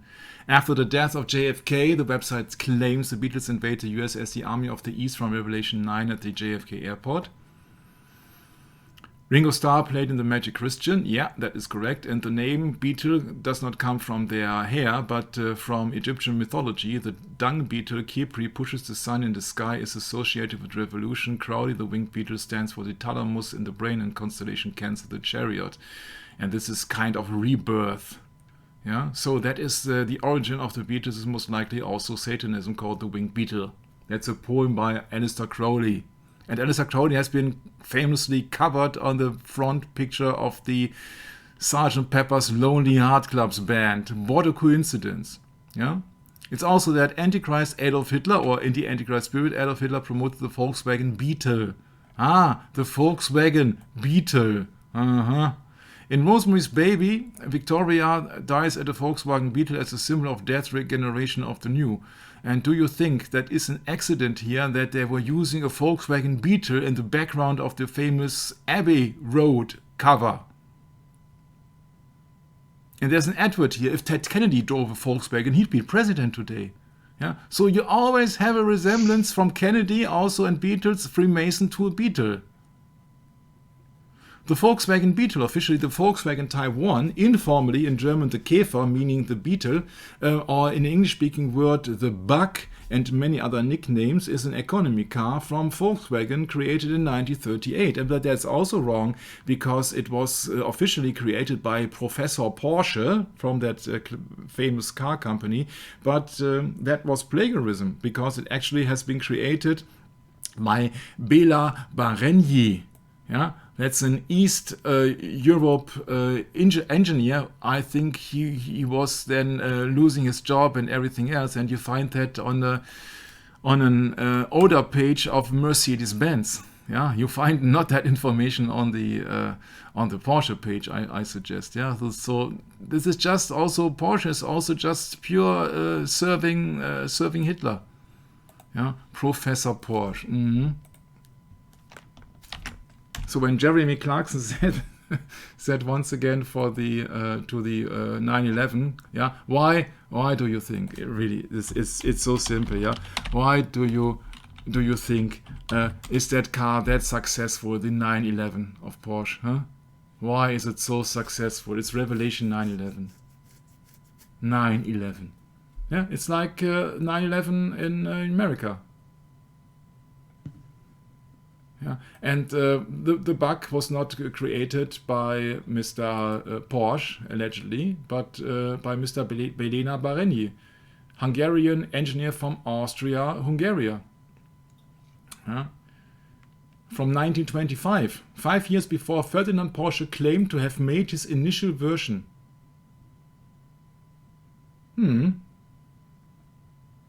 And I don't know, was he arrested or what? There was many things going on. They got rid of him in some kind of way or another. I don't know.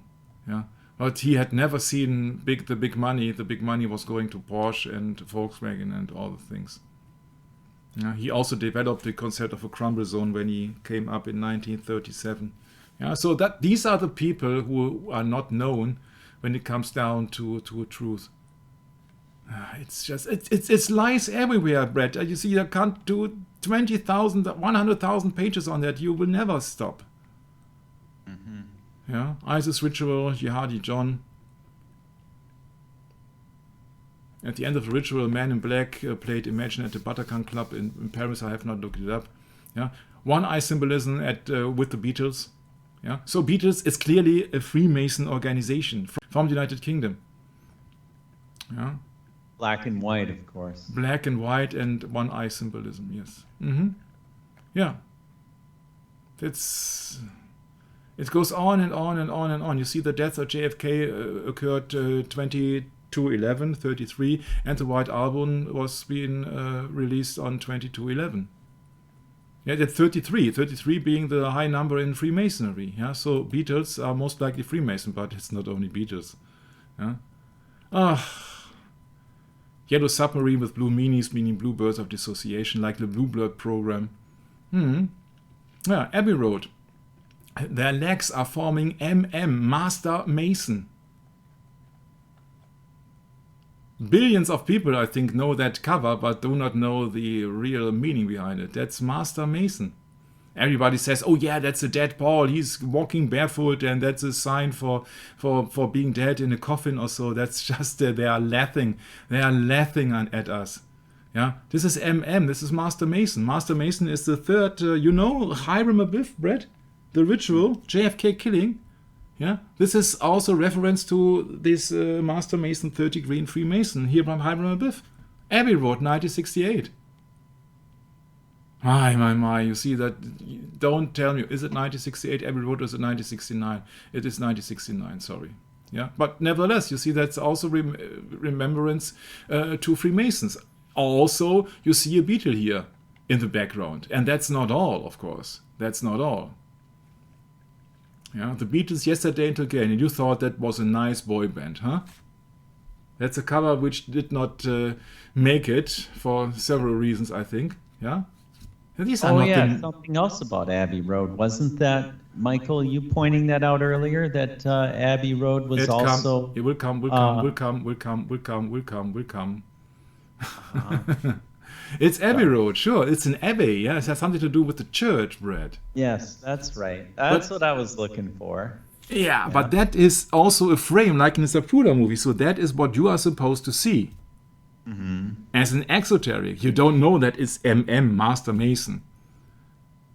No, and you also don't know it's located right next to Novelist, right? Yeah, there you go. Yeah. That is framing here. It's like the Zapruder film. That is what you are supposed to see. And that is what you actually should see. Yeah, that is the crossing here. You can't see that very clearly here, but the crossing is here. And that is the road of the abbey. Visit the obelisk there with Paul leading the, or not Paul, John leading the charge there in white. Yeah, in white, huh? Sure. Yeah, the spirit is the spiritual one of the Beatles. Yes.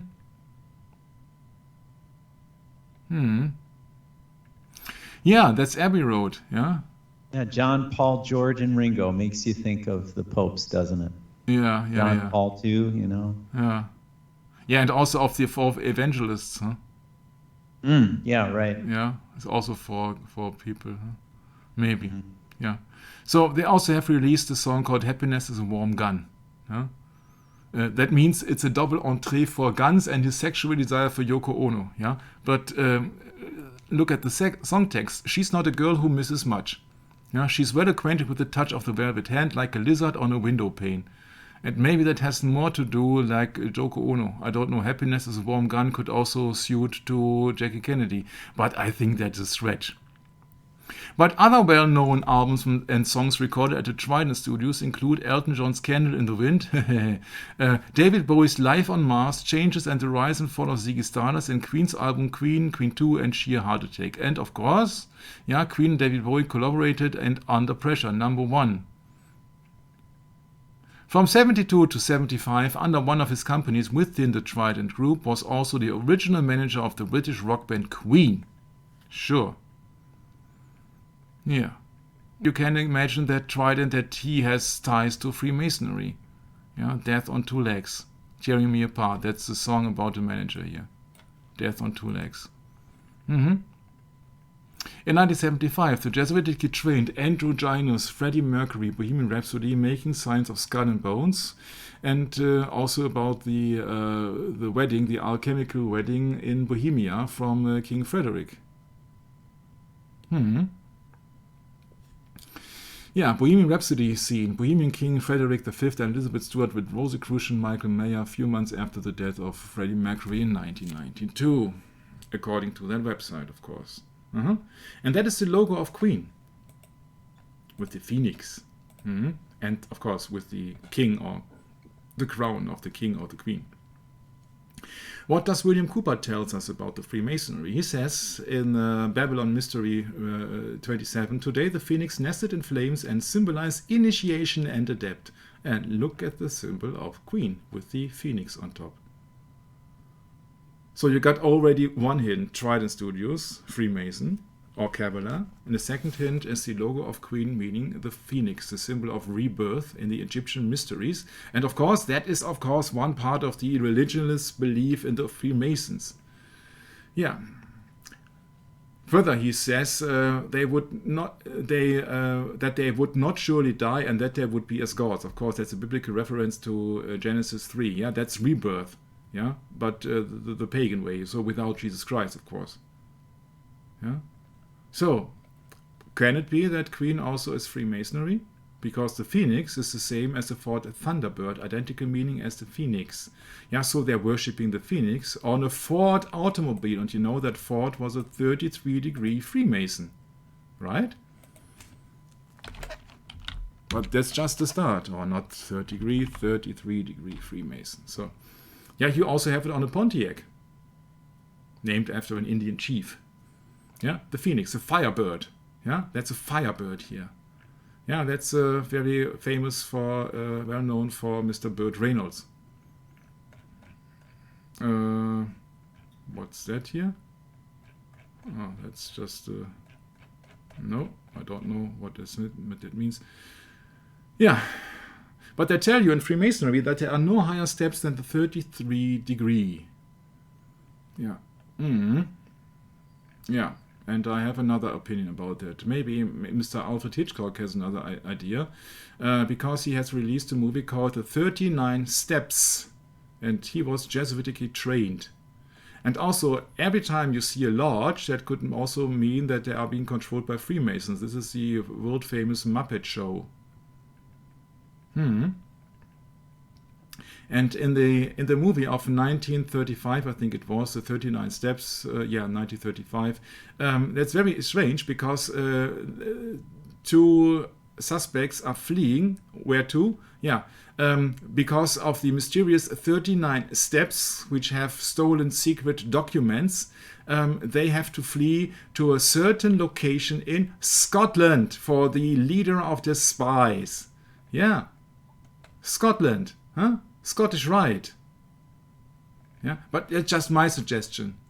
Yeah, there's Freemason everywhere in North by Northwest of Alfred Hitchcock, for example. You see it on the tie here. You see a Freemason symbolism.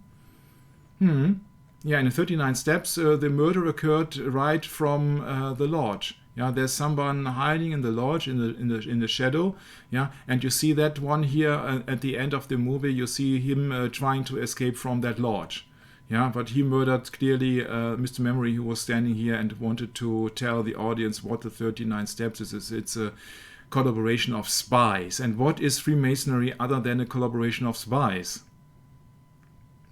That novel came from John Buchanan, CGMG, CGFO, Royal Victorian Order, Order of St. Michael and St. George, and even Privy Council of the Queen. So somebody who was very deep into the religious ties of the English nobility. Yeah, it's always the same. 39 steps. So that was my idea from Mr. Hitchcock, who maybe that has a reference to Freemason also. Yeah, I think that Mr. Buchanan is very well educated enough that he knows about all the Catholic orders here, huh? Order of St. Michael and St. John, and also Freemasonry. Yeah, well, that's just my clues. Yeah, that's my clues. Yeah, Buchanan was Secret Service, military Secret Service, chief of the British intelligence. Yeah. Later on, he was working for Reuters.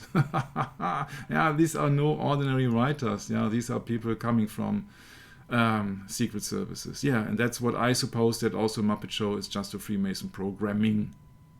So Queen has that phoenix logo of initiation also in their logo. Could it be that Queen is also Freemason because they were busy with the Trident Studios? Every time you see a trident or a lodge, it could be a hint to Freemason. That's the Black Lodge of Twin Peaks, by the way, with the red room, the room of sin, actually the room of blood, the room of death. But don't want to go into this at the moment. Yeah, Queen, Killer Queen. Freddie Mercury says, it's about a first-class call girl. I want to express that also elegant men could be prostitutes. And I said, oh, that would be very fitting for Jackie Kennedy, wouldn't it, Brett? Yeah. Yeah, you see only the finest. Rolls-Royce, Onassis, Kennedy, plate, yeah. Built to the order of Greek shipping magnate Aristotle Onassis. Brian May from Queen later says that Killer Queen was the breaking point on the career of Queen. Yeah, great. Killer Queen. Yeah.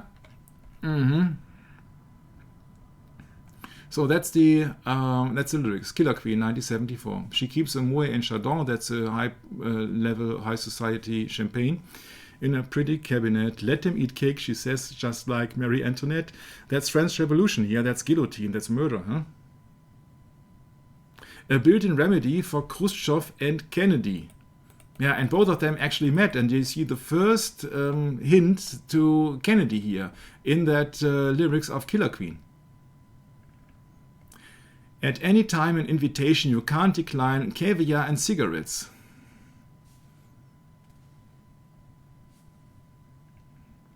Well versed in etiquette, extraordinary nice. She's a killer queen, gunpowder, gelatine.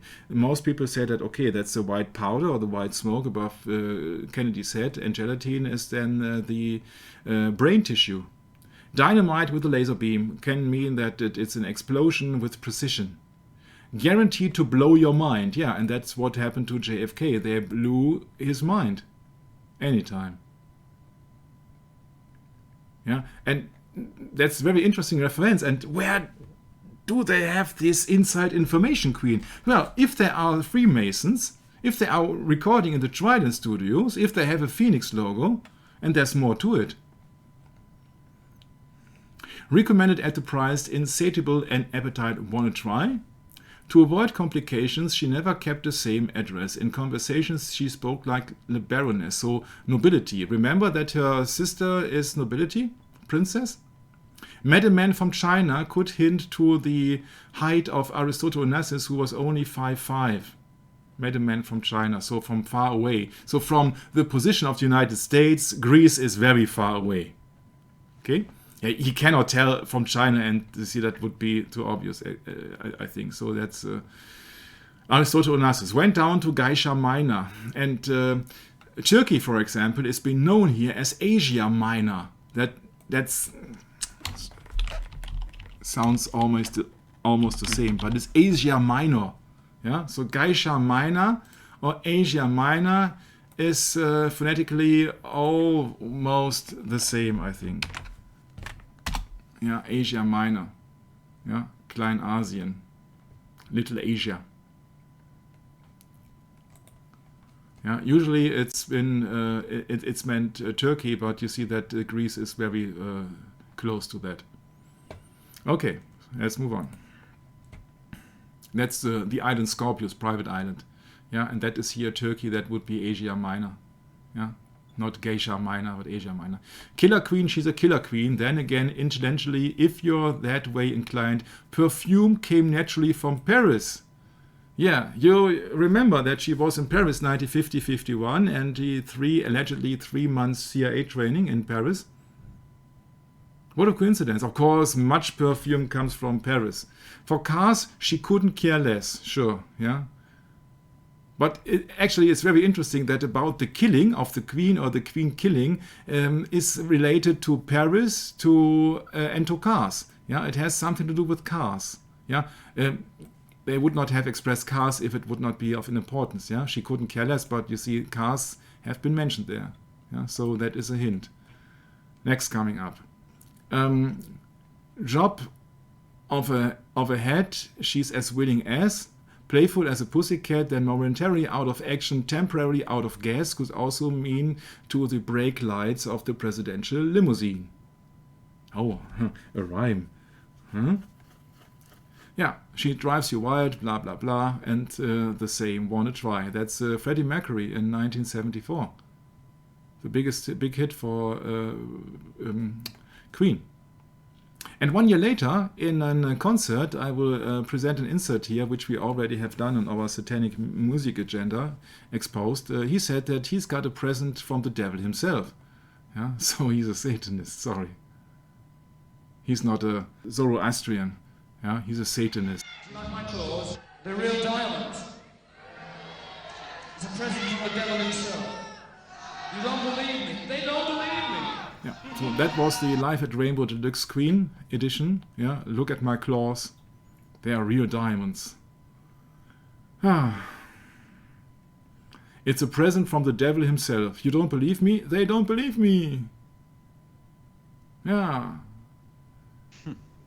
Yeah. They think that it's just an artist and it's just a joke. And of course, he had most probably had not met the devil himself, but he has been handed over by somebody who's also serving the devil. So Freddie Mercury was also being educated in, what was it now? Or in India somewhere, I think.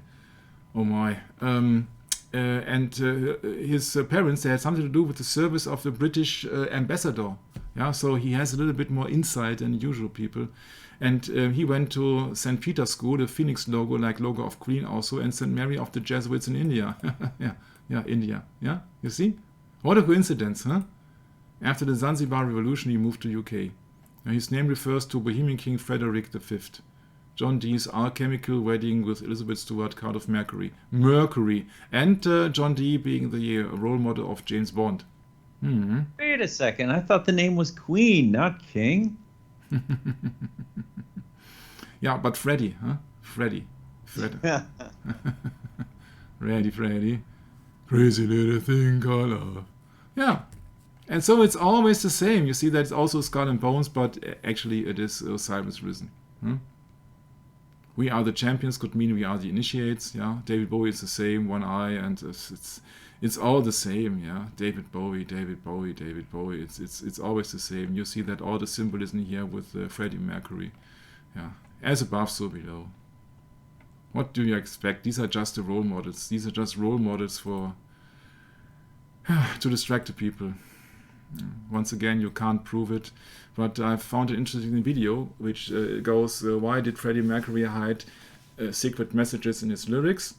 Because there are Freemasons accusations, of course, what do you expect, Trident Studios and Phoenix and all the thing, yeah.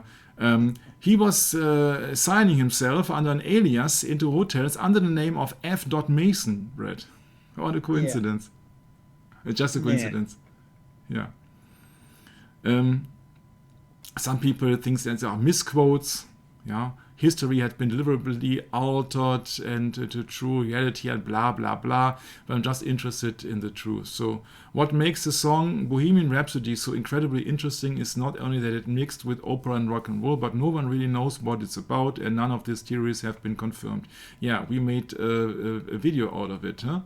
Satanic Media Agenda 59, Queen, Bohemian Rhapsody, Just Killed a Man, Beelzebub, and so it's just about initiation, is it here? It could also be about the alchemical wedding of Frederick and all the things, but on the other hand, he's just claiming Bismillah and Beelzebub and all the stuff. So it's clearly also a biblical reference, and of course he's a Satanist. He has got a present by the devil himself.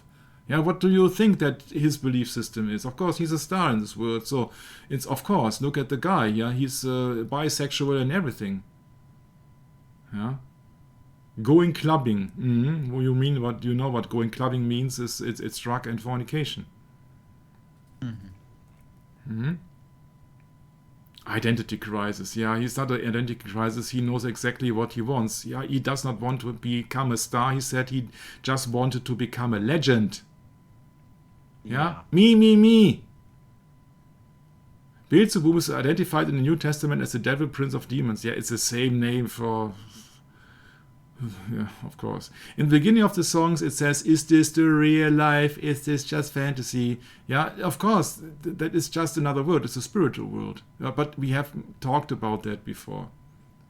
It's just, for me, the point about F. Mason, for example. Yeah, so don't... You know what he's about. You see, you look at the pictures and you know. Yeah. What's so difficult? What's so difficult? Yeah. So to sum it up, the driver is the conspiracy theory of the CIA. Hence the book "Behold a Pale Horse" from William Cooper. Yeah. William Cooper has been told by the intelligence when he was in the military, so that the driver shot JFK. But the Freemason conspiracy, hence Queen, for example, hence David Bowie, and many things around that, they claim that Jackie did it. So that is just a distraction on high level. Yeah, this is inside distraction. That the driver did it, the CIA version, and that Jackie did it is the Freemason version. That's so far my conclusion of it. Yeah, 90% of all killings are related to any relation. So vanity and revenge, and these are the motives. So that could also be a private motive of Jackie Kennedy, that she wanted to, I don't know. Yeah? It's time to think the unthinkable. Did Jackie pull the trigger on her husband? Yeah, so that she has, of course, participated in it. She must have known where the shot came and who has triggered the thing. Yeah, so when it was down to Lincoln, it was just a one-shot revolver from close distance, or just one-shot Derringer from close distance. And that would suit also the version of Jackie Kennedy, that she did it also from close distance, because that could maybe be the bullet trajectory. But in the end, they have left in that frame 313 here, with that trajectory of what it is. Maybe also to blame it on Jackie. Yeah, so you never know. I got another train of thoughts also. Yeah, she has no natural response. That's the main clue.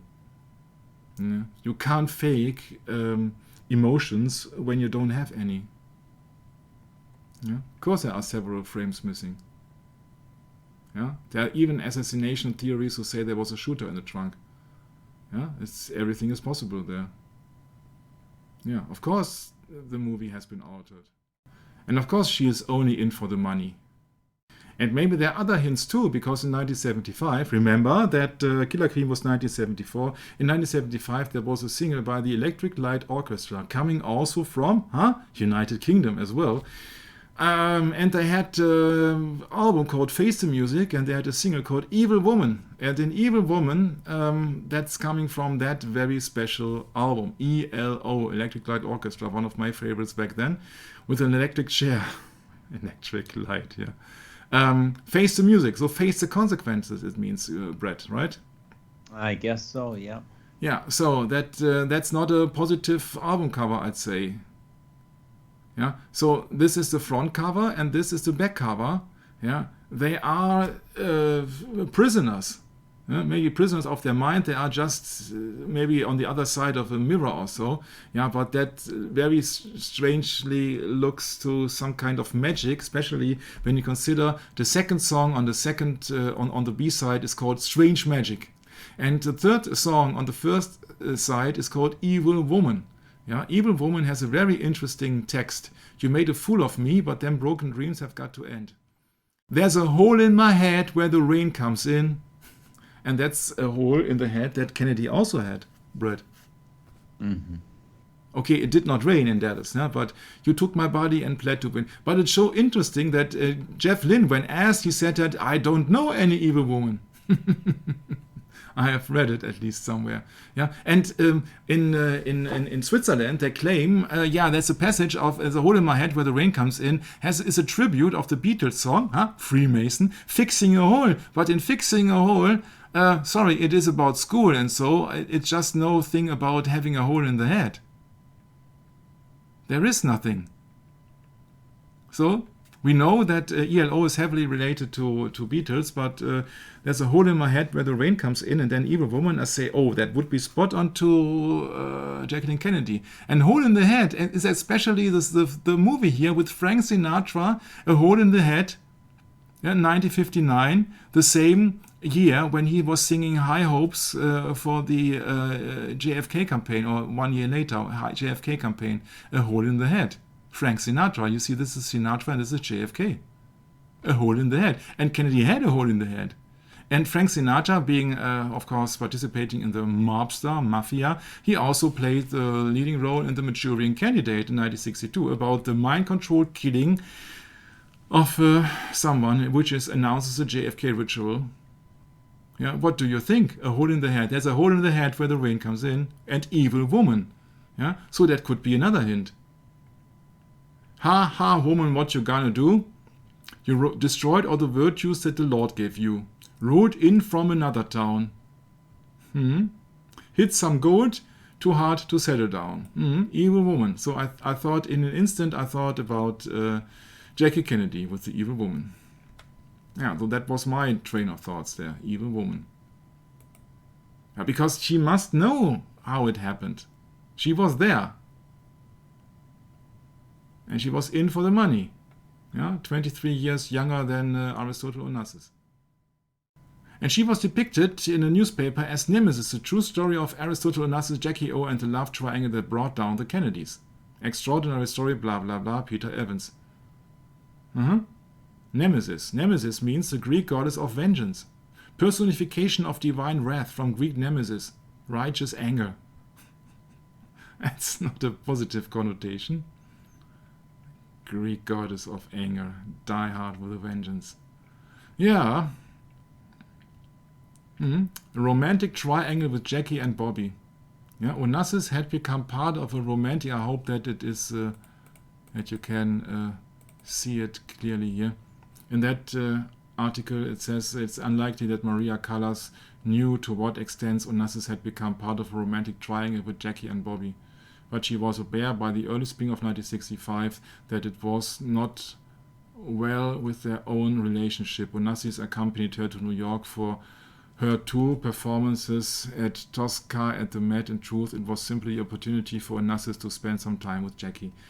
Her presence at Callas' first night, where accompanied by one of her several homosexual walkers, she appeared magnificently dressed in white mink and diamonds, bestowed an air of royal command upon the evening, etc. Yeah. So many people had to suffer. He could have gotten real love with Maria Callas, most likely, but he wanted to have his trophy wife for what reason soever.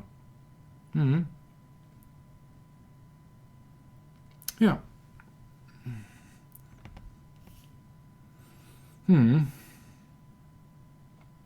It's not a happy ending. Nowhere.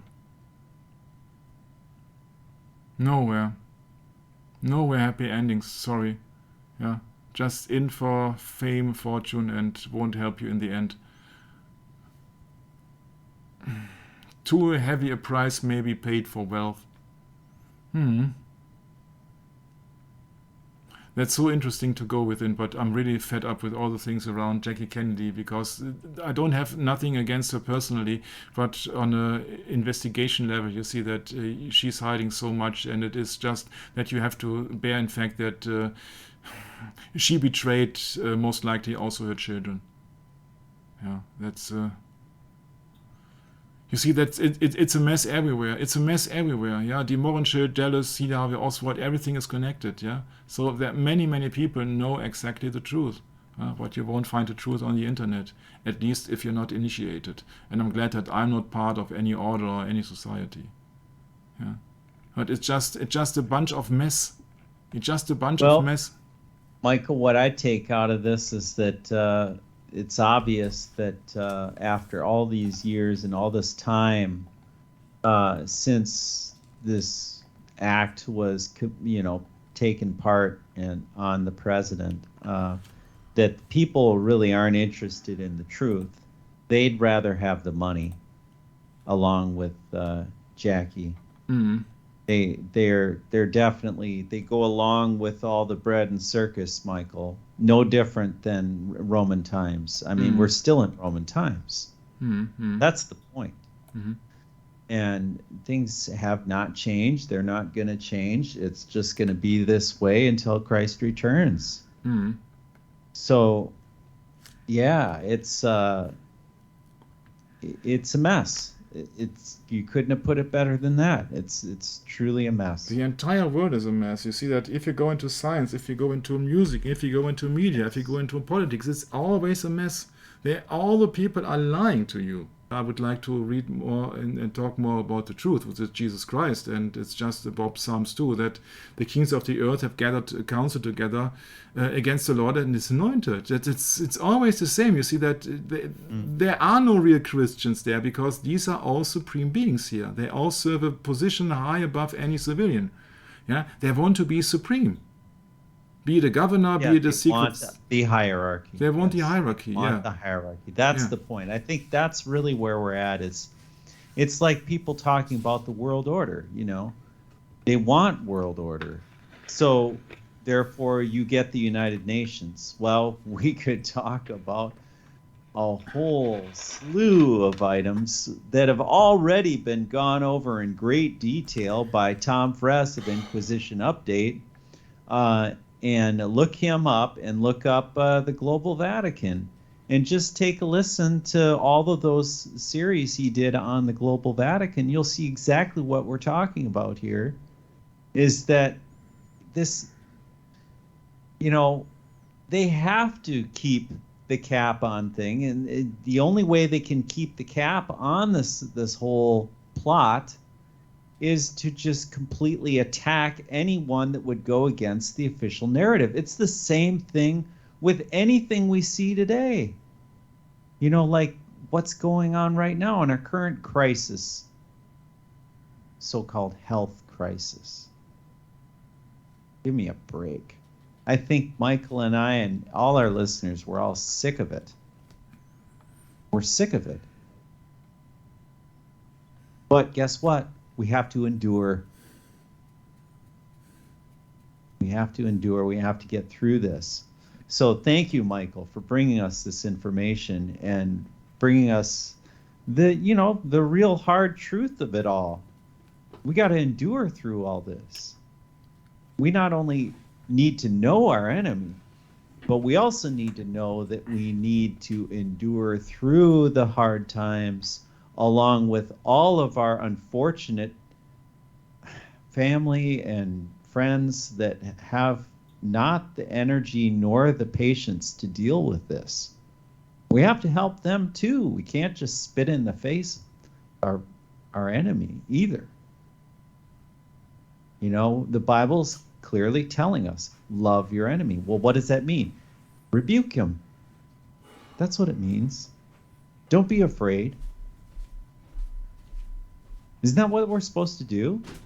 We're supposed to set them straight, whether they like it or not, no matter how angry they get with us.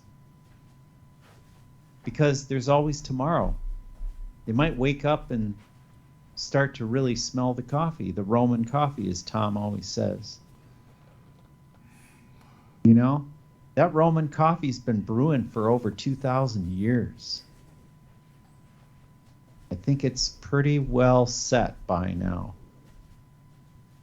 I think we should all be a little more humble about it. But that's just my opinion, Michael. Mm-hmm. Got to be patient with one another. No, that's not easy sometimes. I have trouble with it too. But yeah, an amazing situation nonetheless, that we can take a look at this and analyze this in the current day and age. And I don't know, Michael, how far we're going to be able to go in the series on YouTube or not. If we're going to have to switch over to BitChute entirely, it might be the case, because it looks like, you know, things are getting very difficult on YouTube. They're just getting harder every year. So I think, you know, the next coming months will be the real test, Michael. Not only on YouTube, but also the internet and for society at large. We'll see. We'll see what happens. But I think that the majority of us researchers have seen enough, and we know hard times will come. And I don't think they've come yet, Michael. Not yet.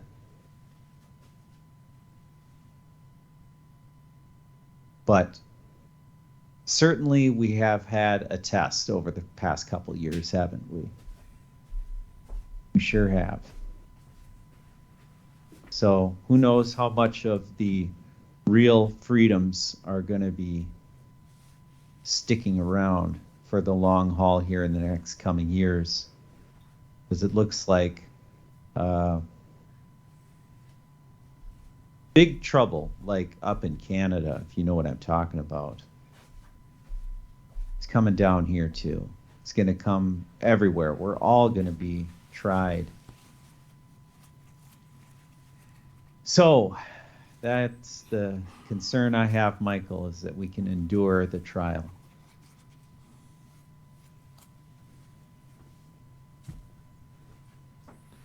Yeah, thank you for bearing with me, and I hope that we don't need that much sessions from here on, because you see that everywhere you look, it's total mess. It's an antichrist word, it's a satanic word. There is so much everywhere, and if you don't see it, you're just been blinded by the mass media, or you are just too afraid to see the truth. But we have shown you so much hints to the things that it's really unbelievable how manipulated people are. And so thank you very much, and we will we're making progress here in the series, and in a few weeks we will then have the end of the conspiracy series, and then I'm really glad for when this series comes to an end, because it's really hard stuff. It's about the killing of a man. It's about the killing of a father, of two children. Yeah, it's about the betrayal of an entire nation. Yeah, also, that too. Yeah. Mm-hmm. That's really where it's at. We've been betrayed. We've been scarred. We've been hurt, and we don't acknowledge it as a society as a whole because we're not allowed to. And they just keep bombarding our minds with this garbage. I just read an article today on the internet about that, they just want you to be a happy robot and keep your mouth shut. Mm-hmm. Well, we're not doing that on this channel, are we, Michael? No, we try to put the finger to the things that we see, and we try that you really see that the difference is that we are really interested in the truth. We are not making money with that. We are just interested in the truth. We are spending our spare time. We are spending our spare time to look for the truth in it, and we don't find any truth in any politician. So they are just leading us astray. You see, this is a fake photo. Yeah, He's not flying on the grass. Yeah, this is a fake photo. That's right. How can you research anything for certain if you just rely on this Laterna Magica from the Jesuits? Okay, but I'm signing off for today. I'm really finished with JFK. We did 2 sessions this weekend, and you see that now we have to have a counterbalance, and the counterweight is, of course, the Bible, the real truth. Then it's so relaxing to look to the Bible and to see that God is always in control, and God let also the assassination of Kennedy happen. Maybe also for us to really see how the conditions in the world are, and so that could also be then a way to see the things a little bit more in a positive way. Yeah, it's a warning sign. That's right. Yeah. It's definitely a warning sign, and those of us that are going to be watchers on the wall here are, and Michael, thank you for bringing us all of this information. I know you've been working on the series with Jörg Glissman in Belgium in German for a long time, and you offered to bring it here to my channel and do it in English, and it's a pleasure to have you. And really looking forward to the conclusion and the coming ending of the series. And I think we're right about at that point, aren't we? Yeah, the question is on my side. If I would like to hand over an estimation of how much sessions we need from that on, I think maybe 4.